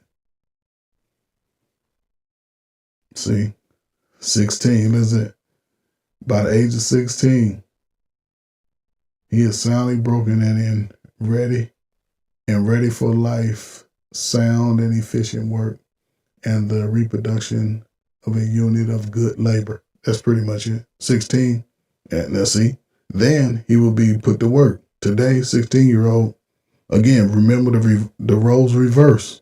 16-year-olds are lazy. Don't want to do any work. They don't want to work on themselves. They don't want to work on fixing anything. They don't want to work on anything for anybody else. They don't want to work on anything. Just take again. And they don't even work. If they do work, they don't do a good job. They want to do a half-assed job. This is something that was implemented, but years ago, 16-year-olds were some of the hardest workers. Almost everybody I knew at 16 had a job, wanted to work, fill out the application, because back then we had to write them by hand with no clicking. We had to write that shit out. And some of them be like, do not leave anything blank. And you had to write out everything. Sometimes people filled it out because, again, the process of knowledge and teaching had to be hands-on. So you would fill it out right there at the establishment. If you went to go apply for McDonald's, you sat down over in the corner, writing that shit out. Got your social security number. You knew that by heart. Certain things they asked for, yeah, you wrote all that down. Today, they can't get through half of the applications because, again, the process is not hands-on. It's not hands-on. So again, if it's implemented correct, same as today, because today's 16-year-old, they struggle. Self-esteem is low, motivation is low, don't want to cooperate with others, don't want to work well with others. All of those things are also job skills. When you can work well with other peers. So this process was implemented over 300 years ago, and here we are today. So you just continually look at this picture. It just balled up, shriveled up, shriveled up. You just wiped out the protective male image, and psychologically, most males want to protect.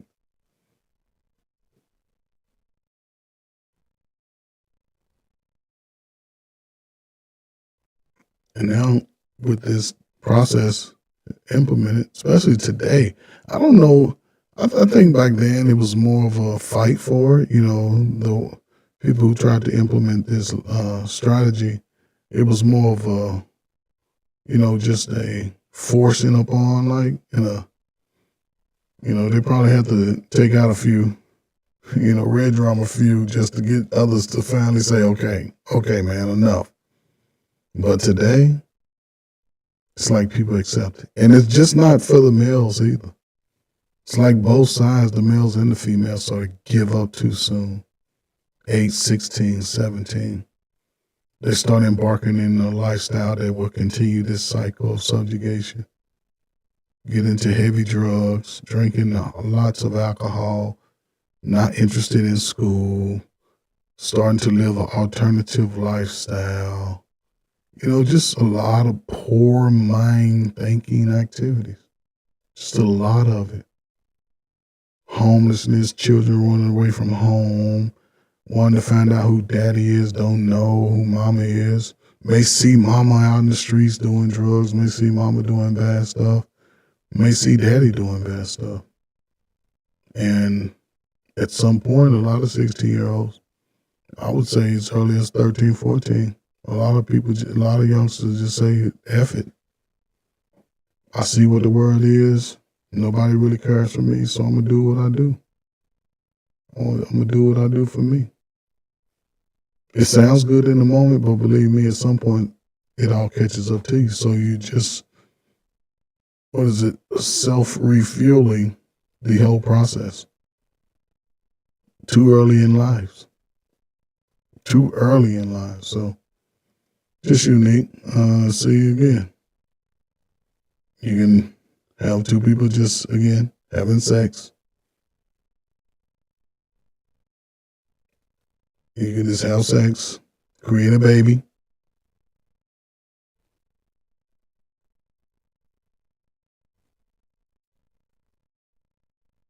You just take the boys, move them.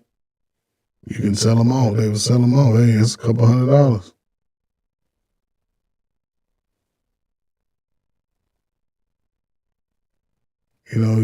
You don't have the male leader there. So even when they have children, again, they frozen in this independent psychology.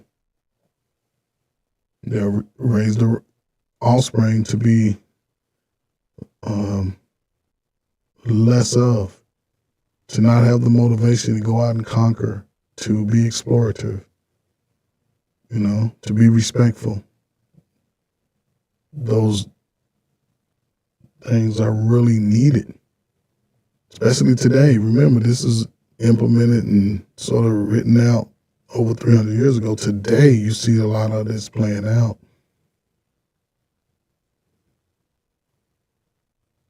Is the black male man respected? Is it important to the existence of the community, of the nation? Is it?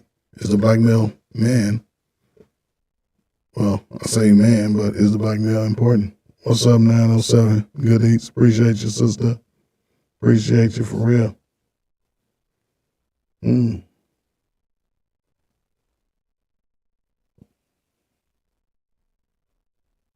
See, again, the mother being the first teacher. She's going to teach those children to have a mind state as her. Stay here. Don't go out and be better. Don't do it.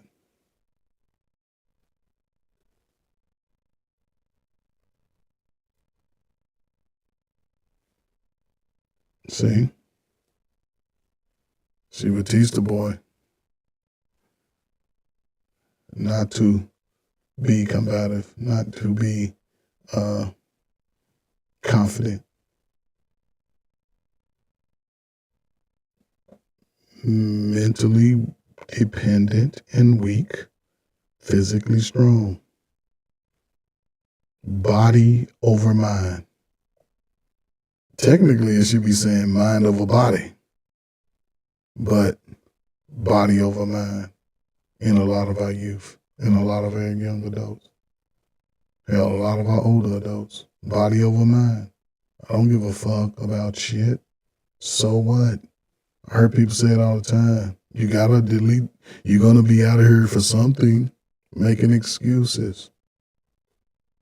But will argue you and be ready to fight you against anything that you don't believe in what they're saying. If you don't accept what they are trying to, I guess, just preach to the world. But again, I could be totally off base. But being this our most dynamic time in our history, why aren't we taking advantage of these spaces? And when I say spaces, just, you got education, which everybody's a part of that. How many young folk are being encouraged to take advantage of their education?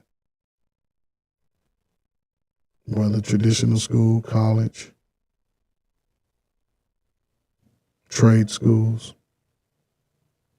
which can bring money in a short period of time, developing skills, allowing critical thinking skills to think through difficult situations, be independent, self-sufficient.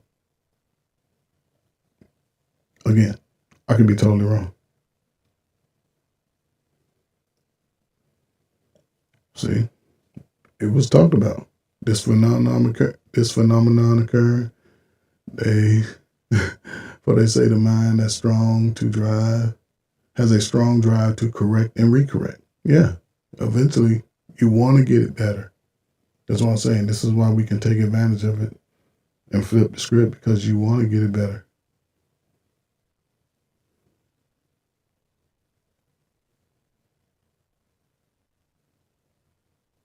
Again, continue to, because as you try to correct itself, as you try to recorrect yourself, you're always going to have the opposite to continue your dysfunction.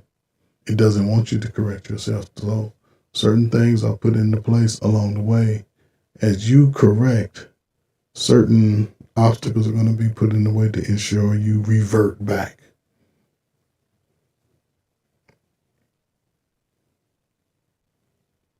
And this is unique. It says the best way to deal with the phenomena is to shave off the brute's mental history and create a multiplicity of phenomena of illusions that each illusion can twirl into its own orbit. Something similar to floating balls in a vacuum. Yes, self-sufficient. It's just going to continue to go in circles. Continue to go in circles. There's no correcting. You move up, you move back. You move up, you move back. That's all it is. Next thing you know, it's create a vacuum effect. It's not going anywhere. Yeah, it's moving, but it's moving in a confined space. Very confined space. So again, orbiting cycle means one thing turned in a given path. That's it. Axis mean upon which or around which a body turns. Yes, it's continuing to turn on its axis. Like the moon. Turns on its axis. Just spin and it doesn't leave that axis, whichever way it's tilted or turned. But that's it. It can move around something, but it's going to continue to spin the same way. It's never going to change. Phenomenon meaning something beyond the ordinary concept and inspires awe and wonder. Phenomenon. Yeah, it's a phenomenon. Is it a phenomenon today that we're fighting as much as we do? Is it a phenomenon today that we still continue to have the least of anything? Least income, the least home ownership, the least marriages. We just, I don't know. We spin it on our own axis.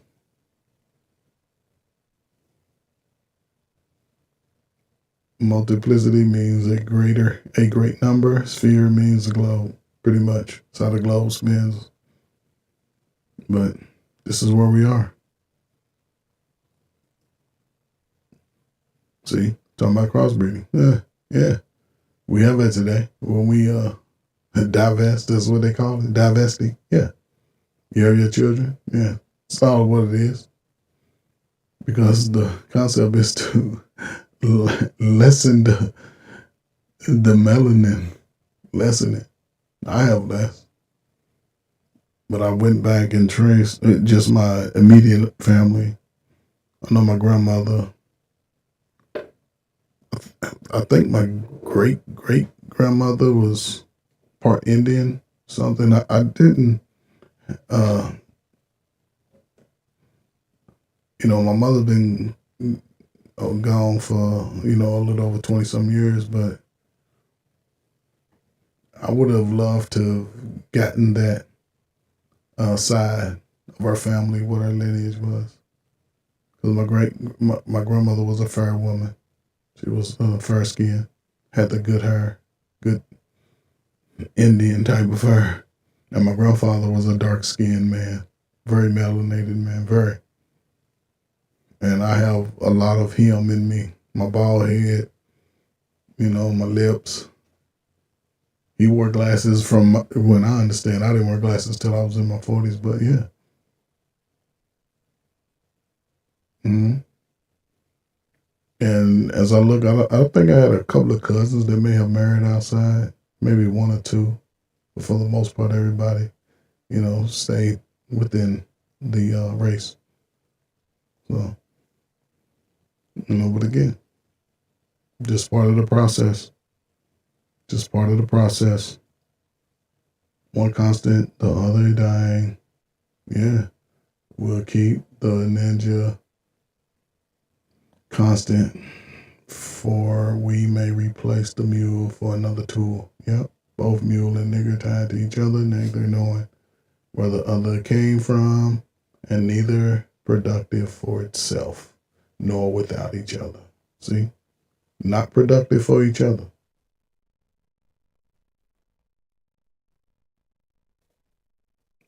Again, how does that play in today's world? That's where we are. We can't pinpoint or put a finger on where this shit started, but it started. I think the systems have always been in place for us to have less opportunity, less resources, things like that. But the process, I think it turned for the worse during the crack era. I think it turned for the worse. I think it turned for the worse during that time. But I could be wrong. Somebody has to show me something different, because looking at the numbers, yeah, late 80s, early 90s, it happened. It happened right up under our nose. And those that came before us, say the ones that came out of the civil rights, a lot of those guys, they sold out for the welfare. They sold us out for the welfare because they still ain't holding on to those positions. And yeah, but again, just that whole systematic of subjugation just really, really sort of just turns on its own axis. The vacuum effect just spins and spins and spins.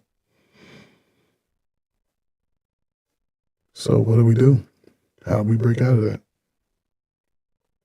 Again, just part of the, crossbreeding.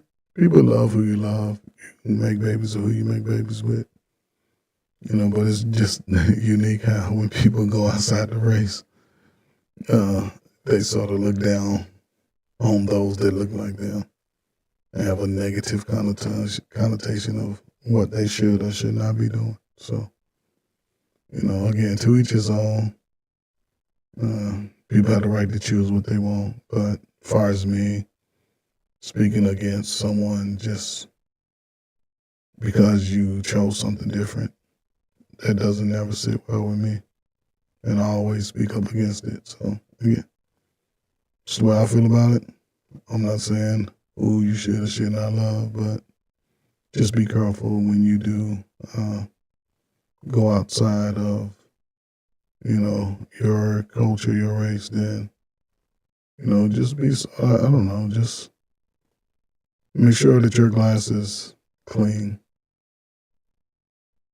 and you can move about without putting others down or speaking negatively about others' behaviors when that same behavior exists in the culture that you married into. Maybe a little worse. So, because just about if you're looking at numbers, then it's not the majority. It's definitely a small minority, but they get the most attention, which is by design. I don't see doctors and lawyers and certain people in these high-end professions getting the limelight. I see the ones that are dressed the worst, speak the worst, exhibit the worst behaviors, get the limelight. So, just me, just my understanding. I could be totally wrong.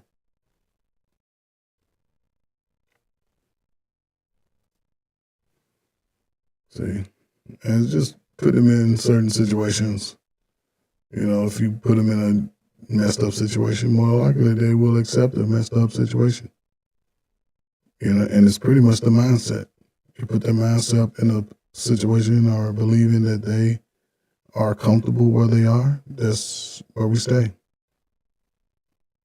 That's where we stay. We'll worry about, instead of making ourselves better, we'll worry about everything else around us.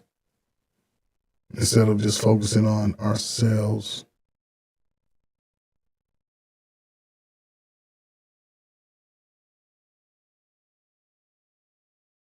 So,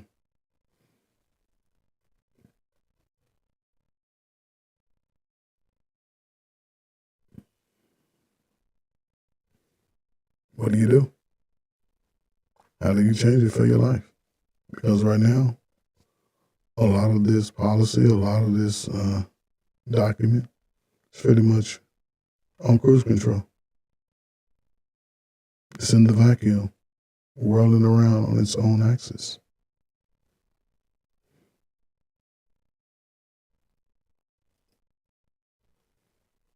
So, again, food for thought.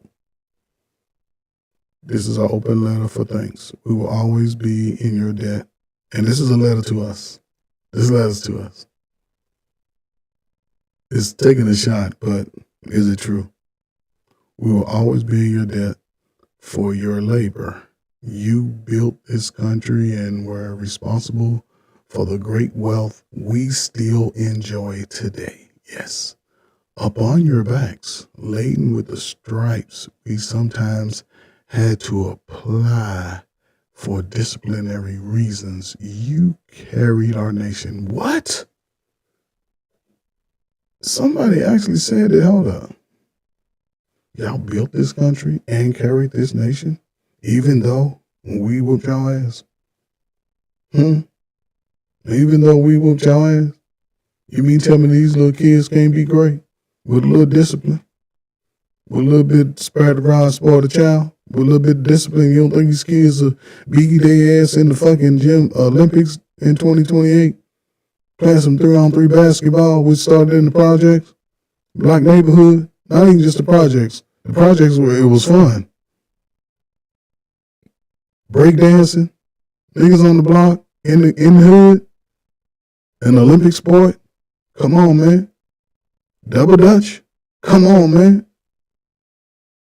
You don't think your kids could be great in double Dutch, male or female?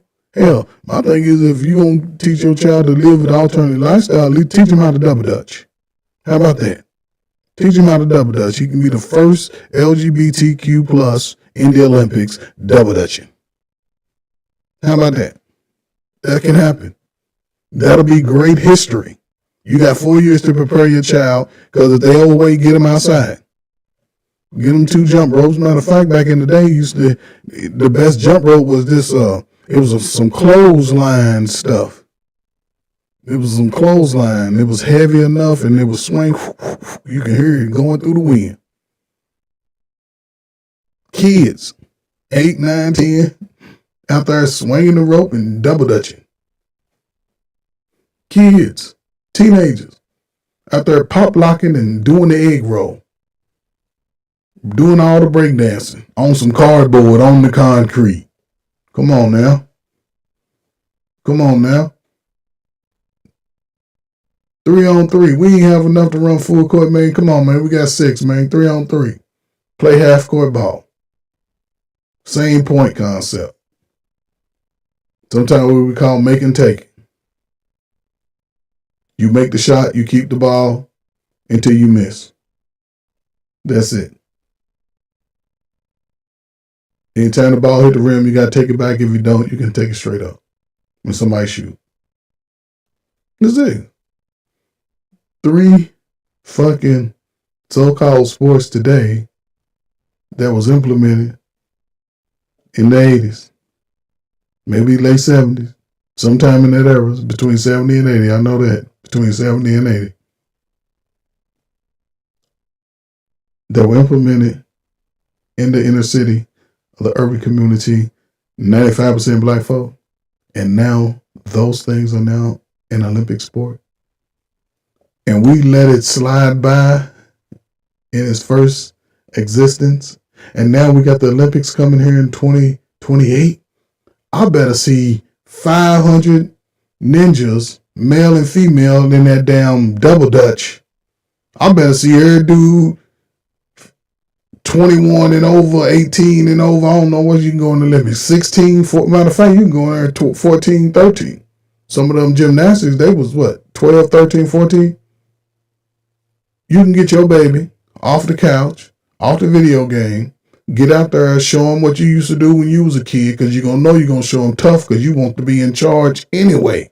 Get all his bedazzling outfits that you can sew. Well, you don't know if you can sew now, because y'all don't want to do all that.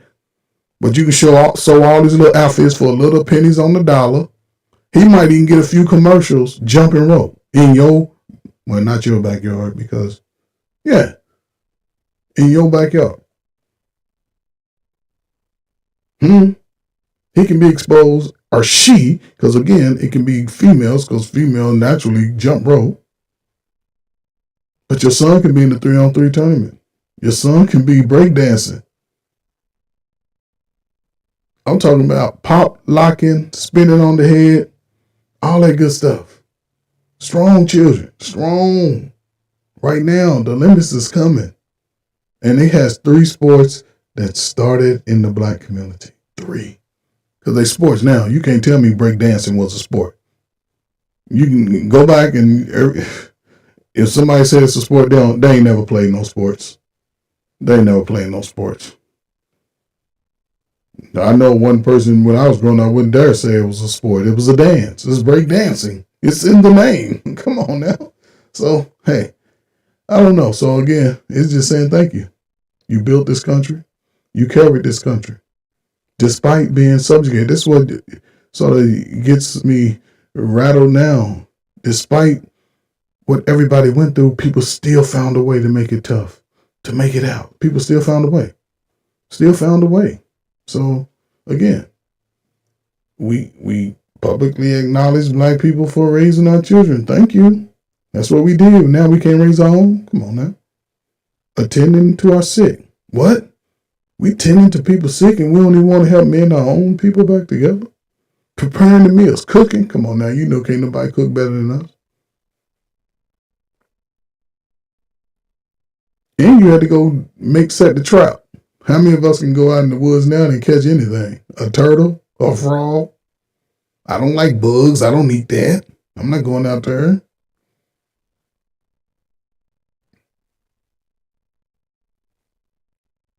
I think this is a unique one.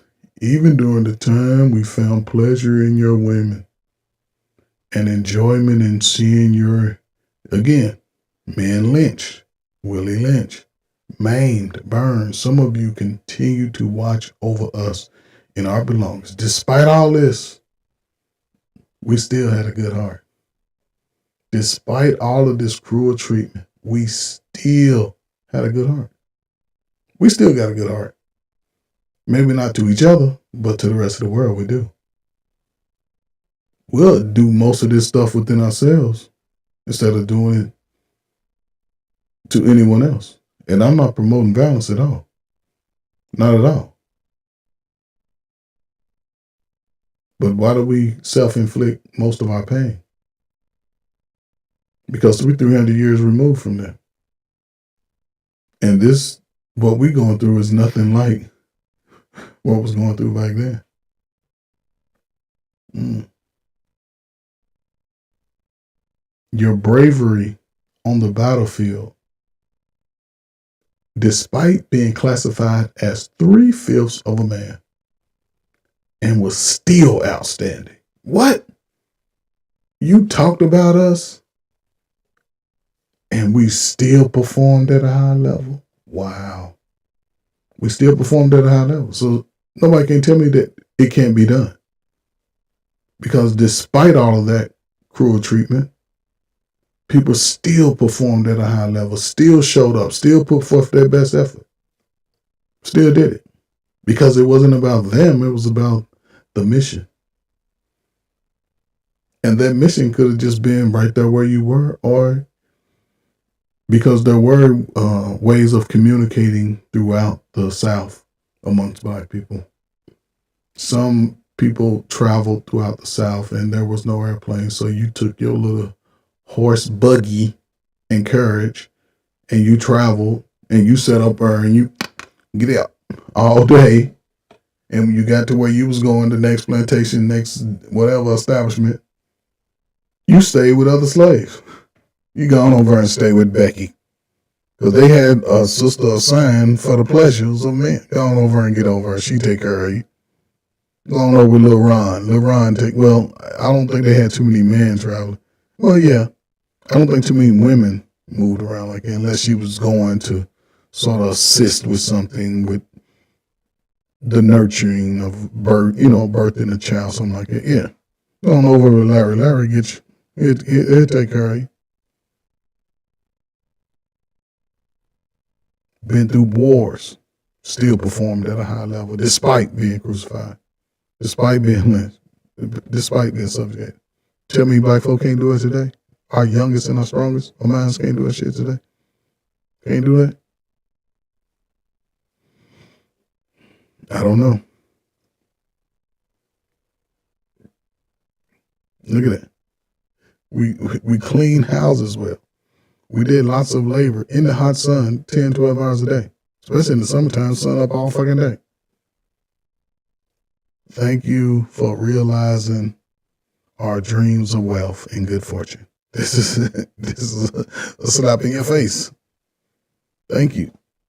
You did all this work. We just sat back while you're in this vacuum. We take all the benefits, all the resources.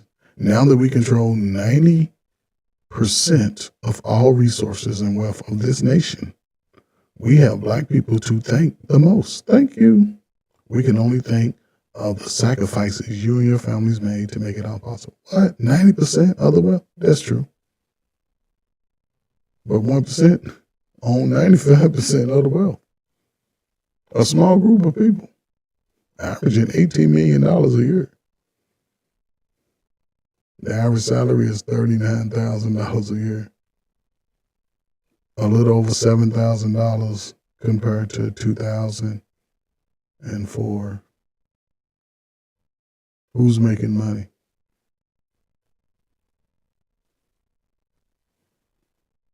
You were there when it all began, and you're still with us today, protecting us from those black people who have the temerity. What is that? Temerity to speak out against our past transgressions. See, when people speak out against it, other people say, "No, man, forget that. They treat us well." Remember, going back, breaking. They treat us well. We sick. And again, has nothing to do with just nothing with the highlight is in the behavior of black people today based off something that was written over 300 years ago, 312 years ago today. Cruise control. We've allowed certain misfortunes to happen because within us, we just continue to miss that ball of opportunity. We continue to swirl in that vacuum. We're moving, but we're not going anywhere. We're just staying in the same spot.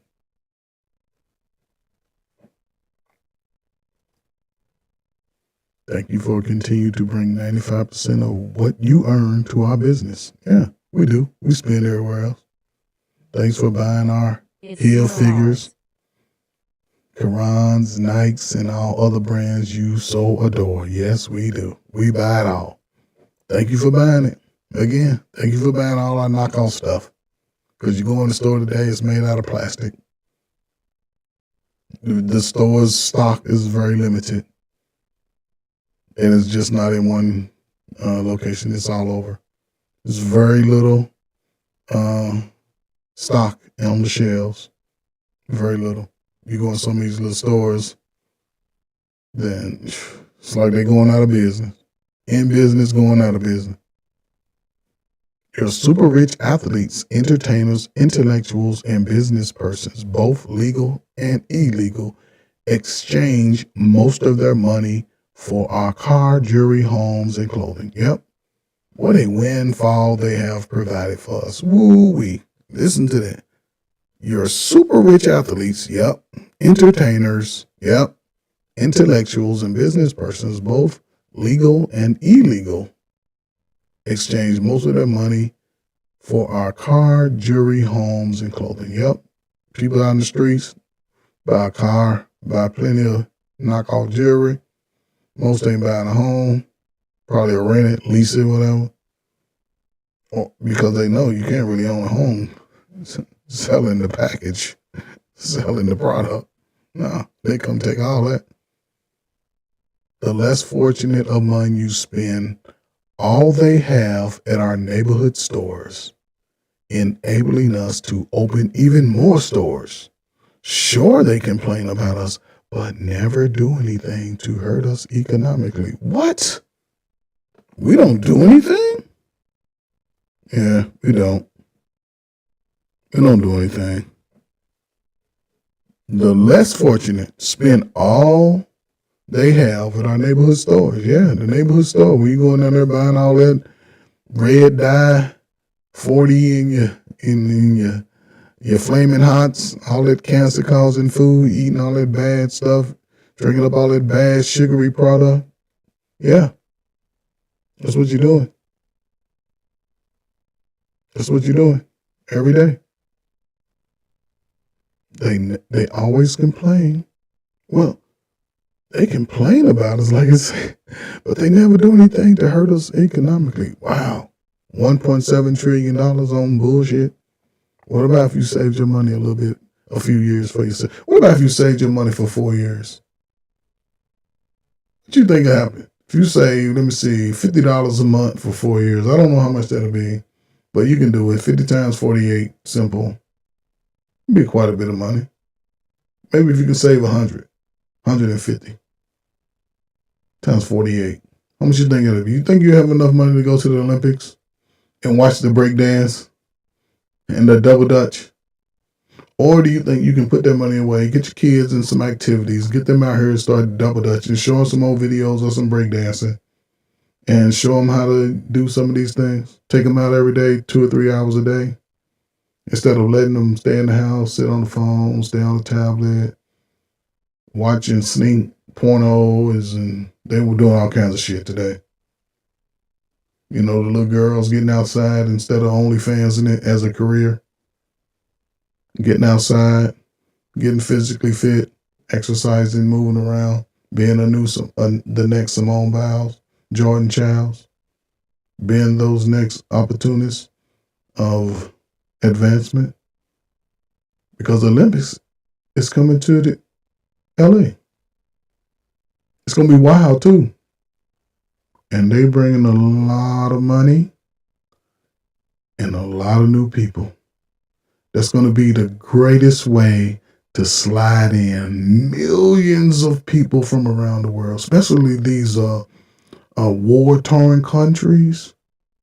Boy, black folk, if you ain't got it, you ain't going to get it. They going to push you right out to the streets. And now they writing up laws where you can't even hang out and sleep outside in the street. They fining you. They gonna put more poor people in jail, create more systems of oppression. Hey, I could be wrong, but I guarantee you, when it comes to certain little things like this, I've really been wrong, because I started seeing it when I went to the Gulf War. I just pay attention to how the setup happens. There's laws being passed right now where you can't, like these people that live in these tent cities and all that, they passing laws where they're going to become crimes. They're building a lot of new apartments, a lot of new living spaces. And if you don't have the resources, what are you going to do? What are you going to do without the resources? It's going to be unique. So you got to find a way. 4 years, start saving. Prepare your children, if you have small children, for the Olympics. Double Dutch started in the projects. Breakdancing started in the project. 3-on-3 basketball started in the project. And when I say project, let me take it back. In the hood, neighborhood, in the urban cities, urban communities, that's where it started. That's where it started. And this shit I saw in the Olympics, I was disappointed. I was mad at everybody 17 and under. I was mad at everybody. I was like, come on, man. This is how they respect us by disrespecting us with this shit? There's no way. Breakdancing? A sport? Come on, man. It's in the name. Dancing. Double Dutch. A sport? It's jump rope. So, I didn't see one black person. Not one. Not one black person. I see goddamn grown up kickball teams and shit. Pretty soon they're gonna have a kickball tournament. Where the black folk gonna be at? If I ain't too old, I'm gonna see if I can get on one of them teams. Cause I used to kick the ball far when I played kickball. I can kick. If I ain't too old, what's that, 4 years? I might make a team or something. Be the oldest member on the team. I don't care if I got in for 2 opportunities. I can get the ball where I need to get it. I still got that skill. Yeah, I wouldn't be surprised they don't bring in kickball. Now listen, man. We got 4 opportunities. Well, we got 3 sports that we can just take a hold of, and if we take a hold of it, guess what? They'll be like, well, maybe we don't need to put this in there. Because the true creators, the ones that can really do it, they showing up. We had 10,000 people at the trial. And then that's an opportunity to network and resource where you can actually just unify that shit, incorporate it. But again, and look, the super rich athletes, they have the money to do that stuff, to fund it, to back it. Just imagine if somebody like Not LeBron and KD. This is imagine somebody like it funded or backed a jump rope team.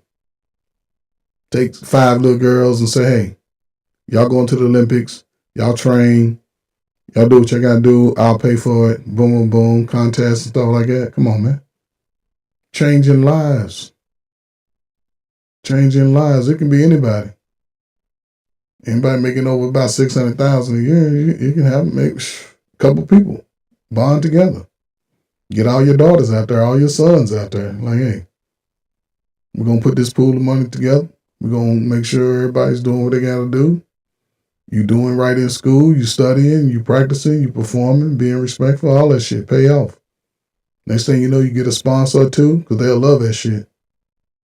You get a sponsor too, and sometimes you just gotta apply for the sponsorship. Very simple. And they'll fund your team. They'll have them with the Under Armour logos and uniforms and jump ropes and all of that. All of that's the Olympics is coming to America again. 2028. We got breakdancing, jump rope. Double dutch, 3-on-3 basketball. I would not be surprised if kickball ain't one of them. And all these damn YouTube and Twitter and I guess Instagram videos, people showing playing kickball tournaments. Y'all better go fucking try out. Take y'all little old asses and get out there and try out. I'll be on anybody's team. Because I can kick the ball and I can catch. I'll do it. I ain't even got to just put me on the team in the photo. And let me get a couple of kicks because I can bring in some runs. That I can do. And I know how to play the field. First time, they may not play me too well. I kick it over the head. Second time, they go play me deep. I kick it in the middle. Boom, I'm on base. I'm moving around. Simple as that. Ladies and gentlemen, please hit the like, share, subscribe to Trey Ferguson, the player coach. Hit the like, share, subscribe to Trey Ferguson, the player coach, ladies and gentlemen. And again, man, here we are. We spend a lot of money. We create a lot of wealth. But are we doing that for ourselves, for our own children, for our own life?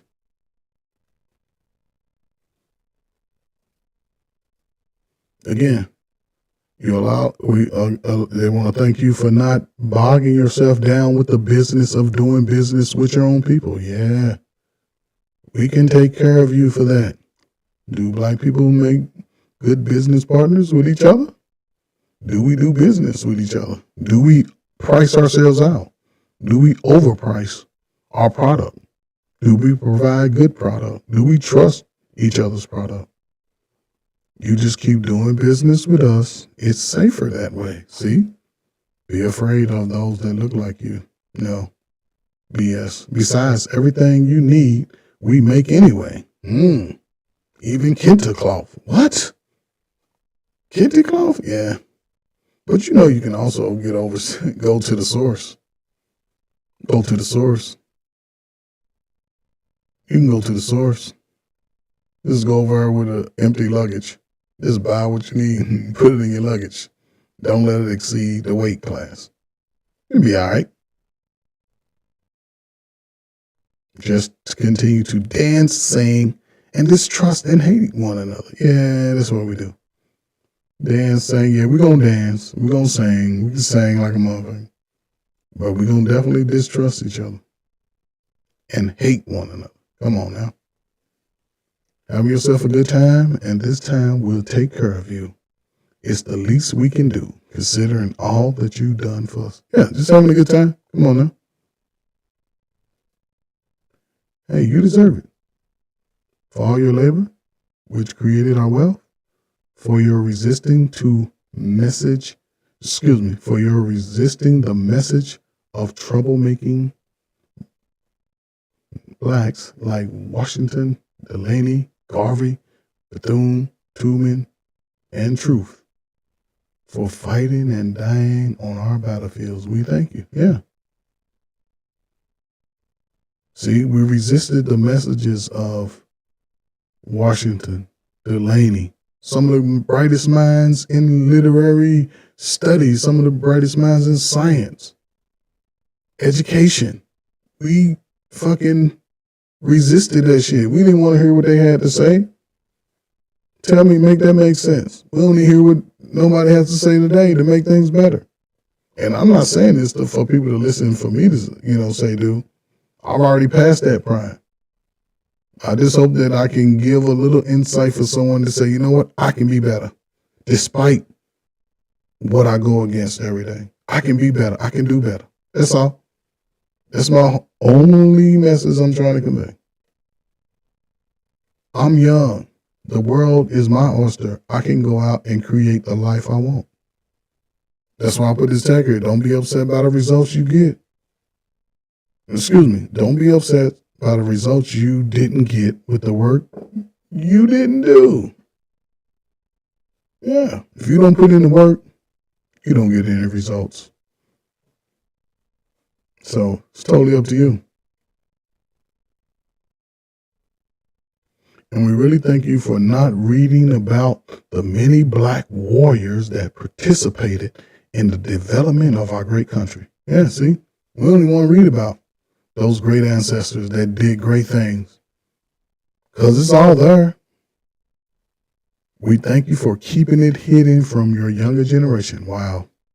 See, we don't show our younger generation the history of those before us, the things they went through, the things that they created, the things that they invented, all of those things. We don't show them.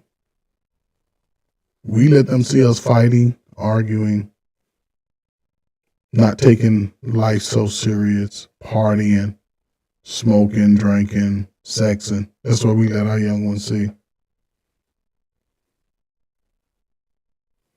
Thank you for not bringing such glorious deeds to our attention. There you go. See, all of these glorious things that we did, despite being subjugated, don't worry about it. Young kids won't know because young kids, at some point, they're going to believe slavery never existed. They're going to believe that Michael Jackson wasn't black. But I could be wrong. But the way it's looking, look like I might be right at some point. But again, where do we fall? What does our future look like? Will we continue this lynching of ourselves? So,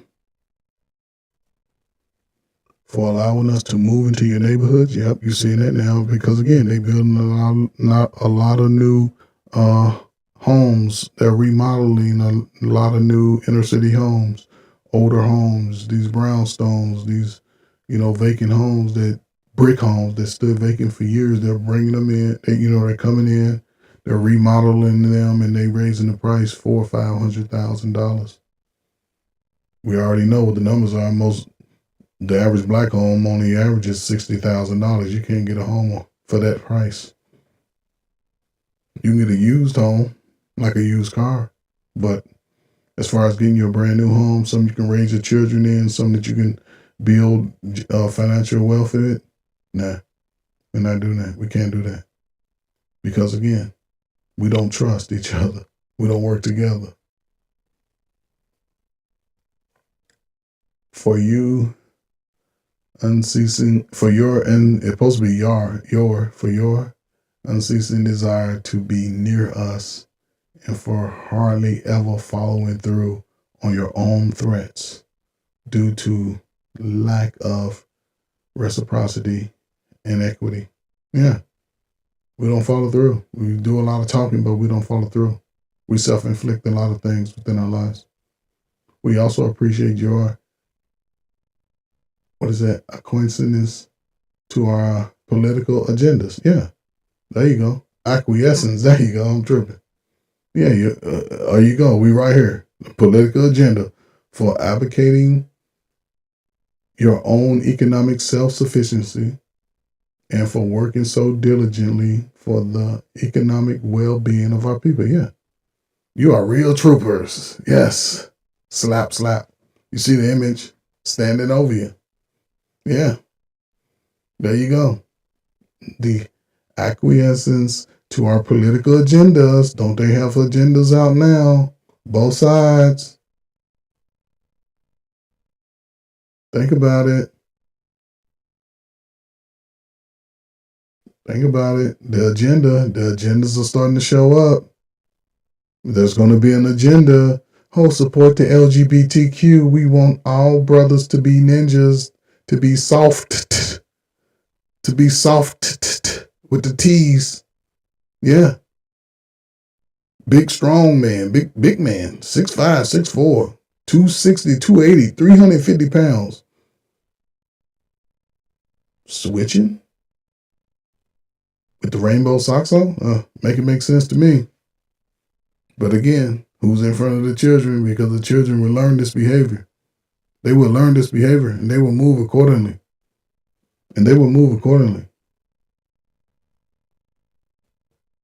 So you're not creating anything economically sufficient. Not at all. But I could be wrong. Ladies and gentlemen, please hit the like, share, subscribe to Trey Ferguson, the player coach. Hit the like, share, subscribe to Trey. Sorry about that. Hit the like, share, subscribe to Trey Ferguson, the player coach, ladies and gentlemen.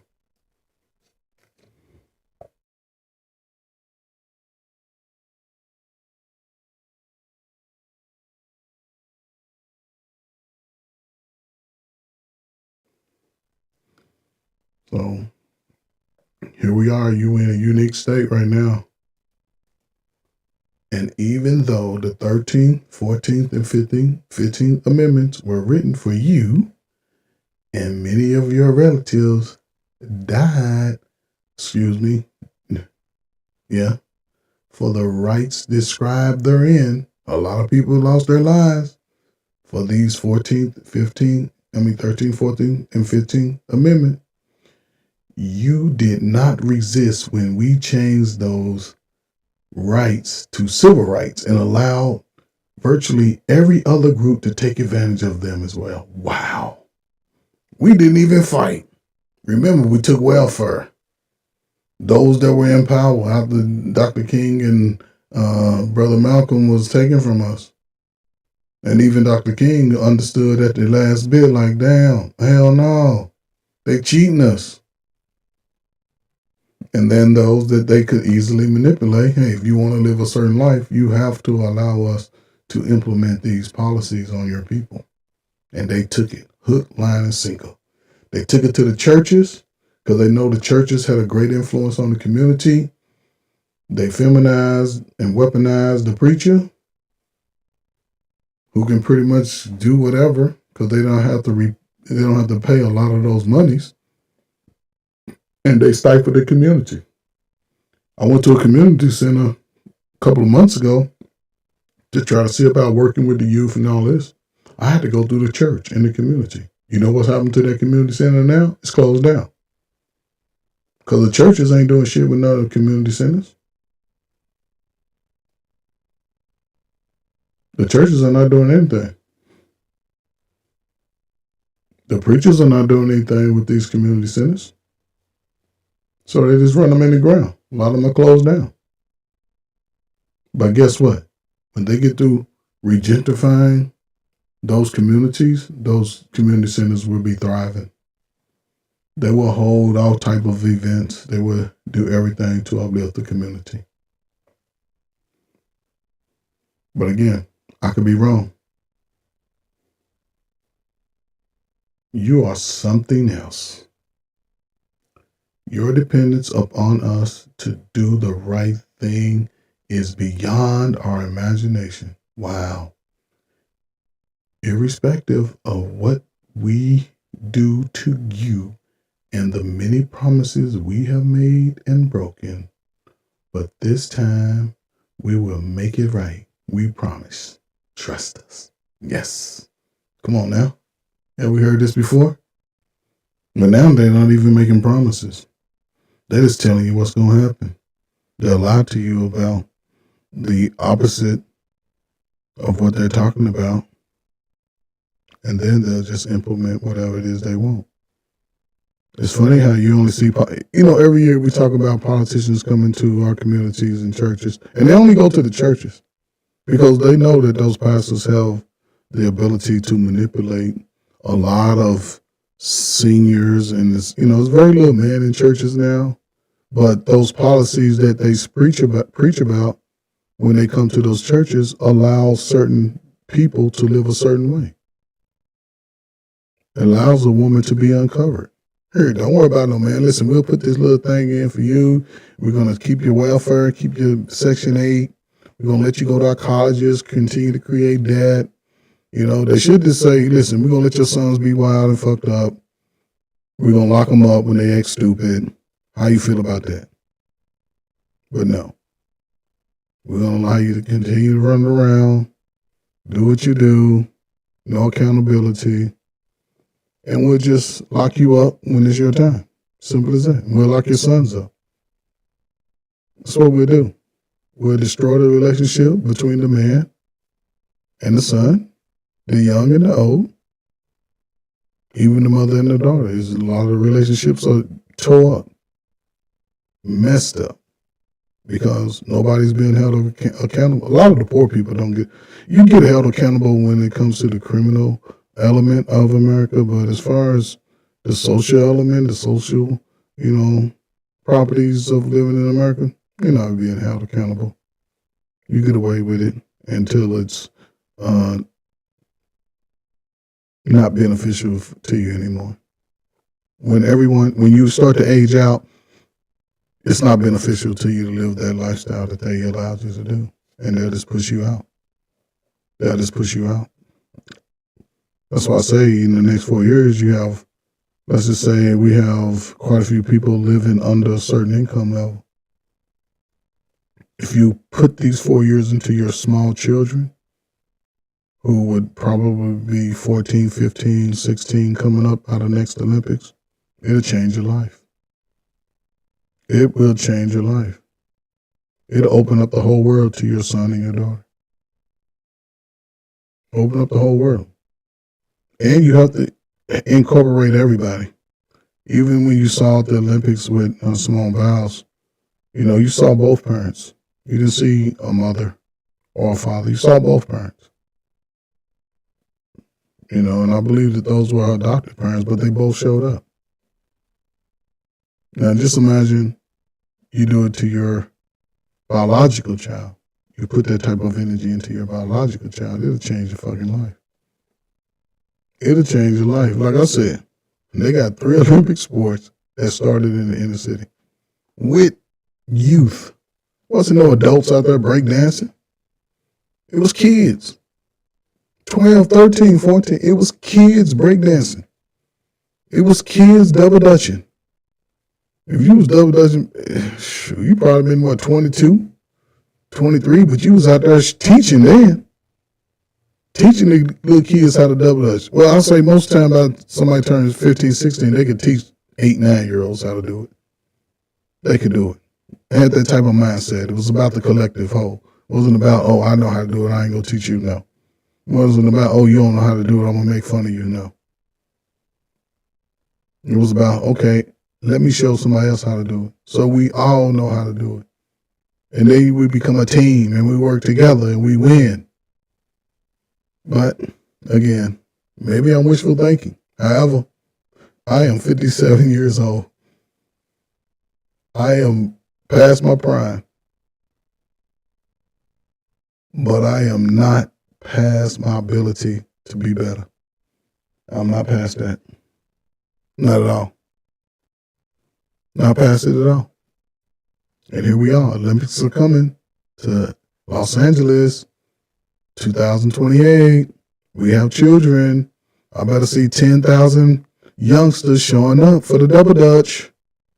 10,000 young brothers and sisters showing up for the 3-on-3 because they just sent those athletes because they wanted to put those, but you can put yourselves in positions to have these tournaments, have these things where they have to allow you the opportunity. They have to allow you. They don't have to necessarily take the so-called professional athlete. You can form professional leagues of double dutch, of breakdancing, of 3-on-3 basketball. And hopefully somebody go to them and say, hey, we need kickball. Kickball is not hard to learn. It's very intense, especially when you get a bunch of adults out there. It's intense. It's intense. Kickball is not hard to learn. Maybe even dodgeball. Dodgeball could be one of those sports. Maybe, I don't know if it's, I don't think it's an Olympic sport, but dodgeball could be one. Put some helmets on, little face mask. Yeah, let it ride. Little helmet, little something, cover your head, cover your face, little shield. Oh, man. Maybe I need to talk to somebody in the committee. You're in the Olympic committee, call me. I can give y'all some sports. Everybody will learn how to play within the next 3 or 4 years. But I could be wrong.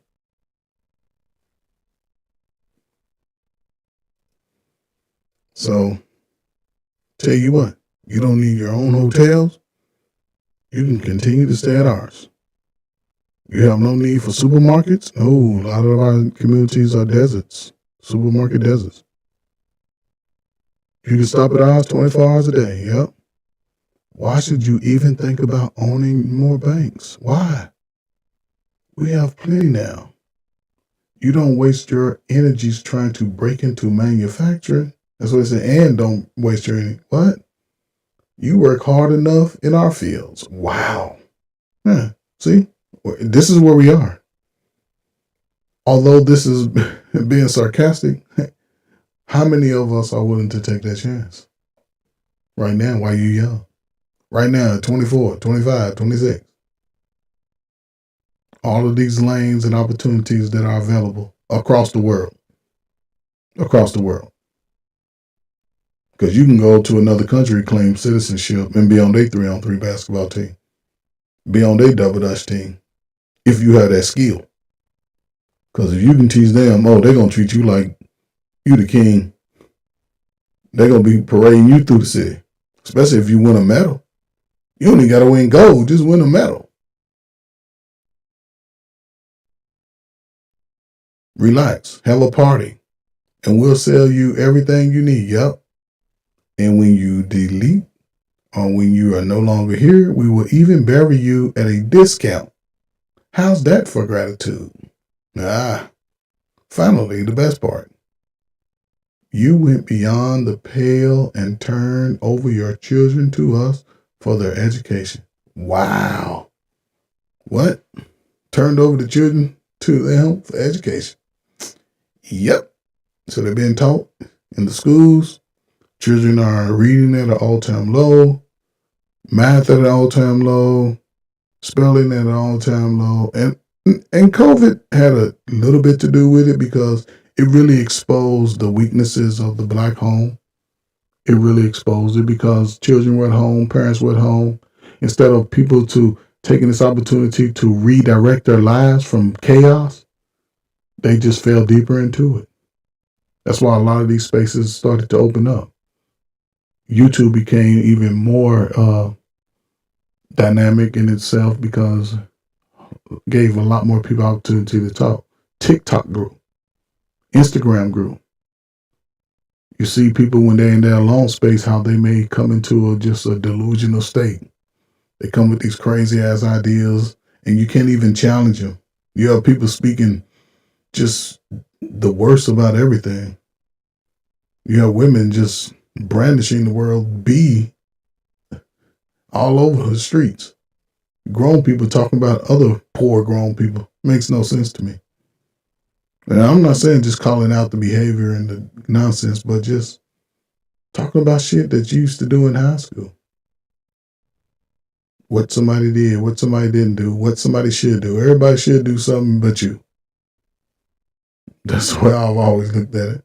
How can I tell people to do something if I'm not at least trying something? I have to at least try something.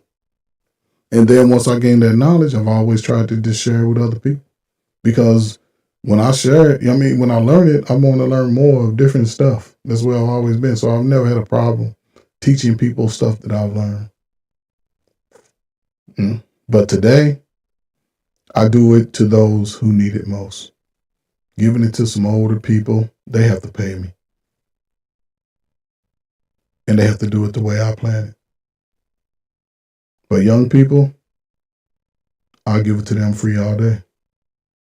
All day. But when I coach, I get paid. I get paid for coaching. I'm talking sports. Life coaching, same thing. Same thing. Do I have to do it? No.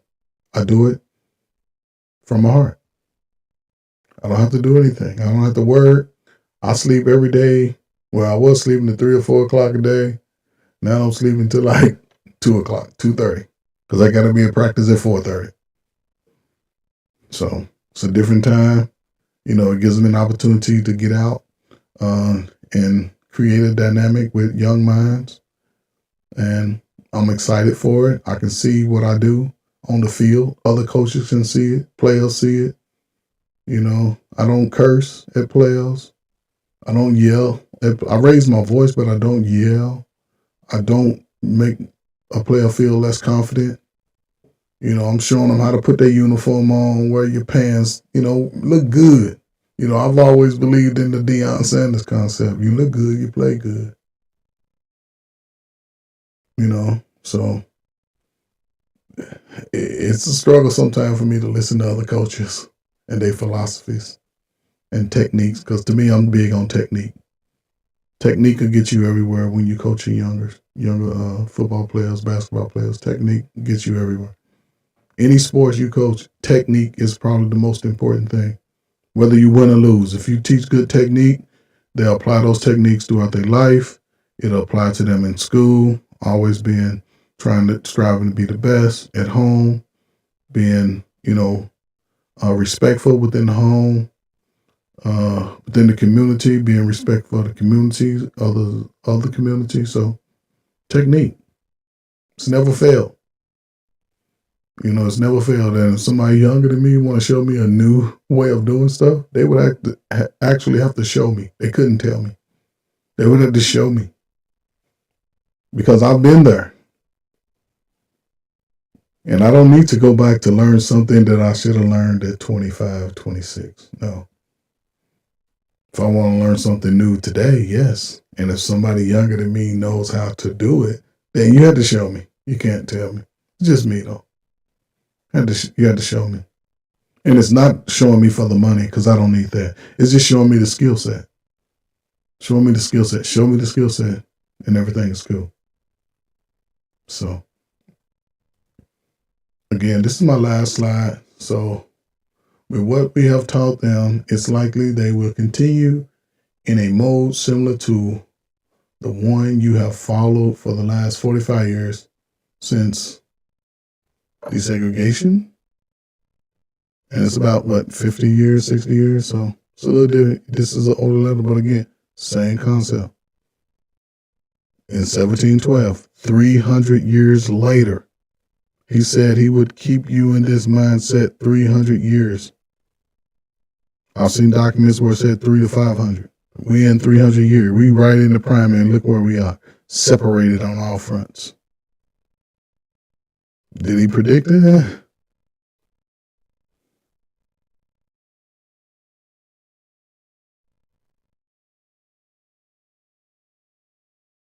But with 2 generations of your children having gone through our education system, we will look forward to at least another 50 years of prosperity. Things could not be better. It's all because of you. For all you have done, we thank you from the bottom of our hearts, Black Americans, for the best friends any group of people could ever have. Hold on. You're the best friends any group of people can ever have. Is that true? Are we everybody else's friend? I think that's true. That's true. That's probably the truest thing right there. Sincerely, all other Americans. Ain't this a truth? But again, some people say it ain't real. If it ain't, again, you have to show me. You can't tell me. You have to show me, because this philosophy today, being separated, light skin, dark skin, young, old, male, woman, children, we all in that state. We fight. and we fuss. And for some reason, we can't come together on common ground to move the agenda for things that we need to help us be more sustainable for our future. We just don't do it. We got black Republicans and Democrats. We should just find an independent. We should just go independent and move accordingly. But we can't do it without the churches tied into it. The pastor's still manipulating people's minds. You know, people being afraid to step outside of their comfort zone because everything is okay. Just my opinion. Again, this is not trying to persuade anybody anyway. Just trying to get you to see things a little differently. How to change the dynamics in your own life and your children's life in the future. Because believe me, it seemed like it would be a lot to do, especially initially when you first start out, yes. But over time, it gets easy. You have a greater vision for where you're trying to go because it's all fluid. As Stephen A. would say, it's all fluid. It's a living and working document. It changes as the progress changes. It can be updated. Like when you get these little updates about the rights and stuff for these little companies every year they update. That's how your processes and your thoughts and your visions can change. It can all be updated every so often. Check in. You know, there's no one particular way how to go about bettering your life, but I will say that there's always opportunity. There's always the next day. There's always an opportunity to be better and do better. So, again, ladies and gentlemen, I'm not going to hold you anymore. I appreciate everybody. 907 Good East, Hassan, Polly Chaser. Listen, I appreciate y'all just stopping by, listening in. Anybody that just stopped through, I appreciate you.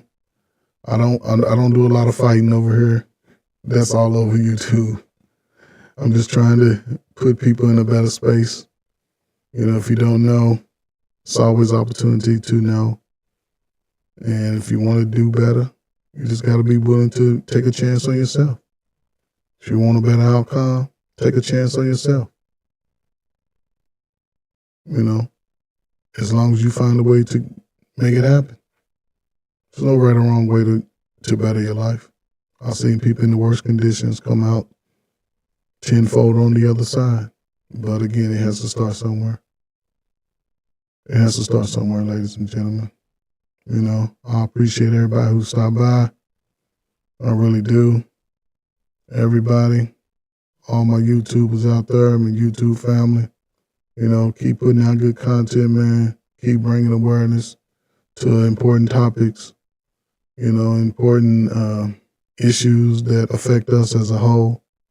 You know, despite people trying to be individuals, we all won.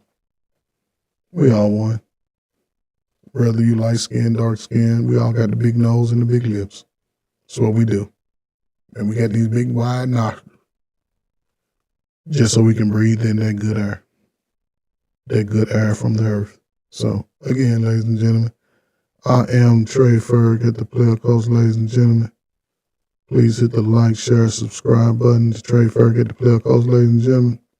Hit the like, share, subscribe to Trey Ferg at the Player Coach, ladies and gentlemen. And I appreciate everybody coming out today. Hope to see y'all soon. I'll be at practice the rest of the week. I even have practice this Saturday. Shout out to my team. I ain't going to tell y'all the name yet. You know, until we win our first game. I am the running back coach. I will show my runners how to get the ball up the field, get yards, possibly score some touchdowns, and have a successful season. So, again, I just want to appreciate everybody for coming by, ladies and gentlemen. I want to thank y'all from the bottom of my heart. Again, I won't fight. I won't fuss. I was just only informed. So I appreciate y'all coming by. Again, this is Trey Ferg at the Player Coach, ladies and gentlemen. And I appreciate you. Peace out.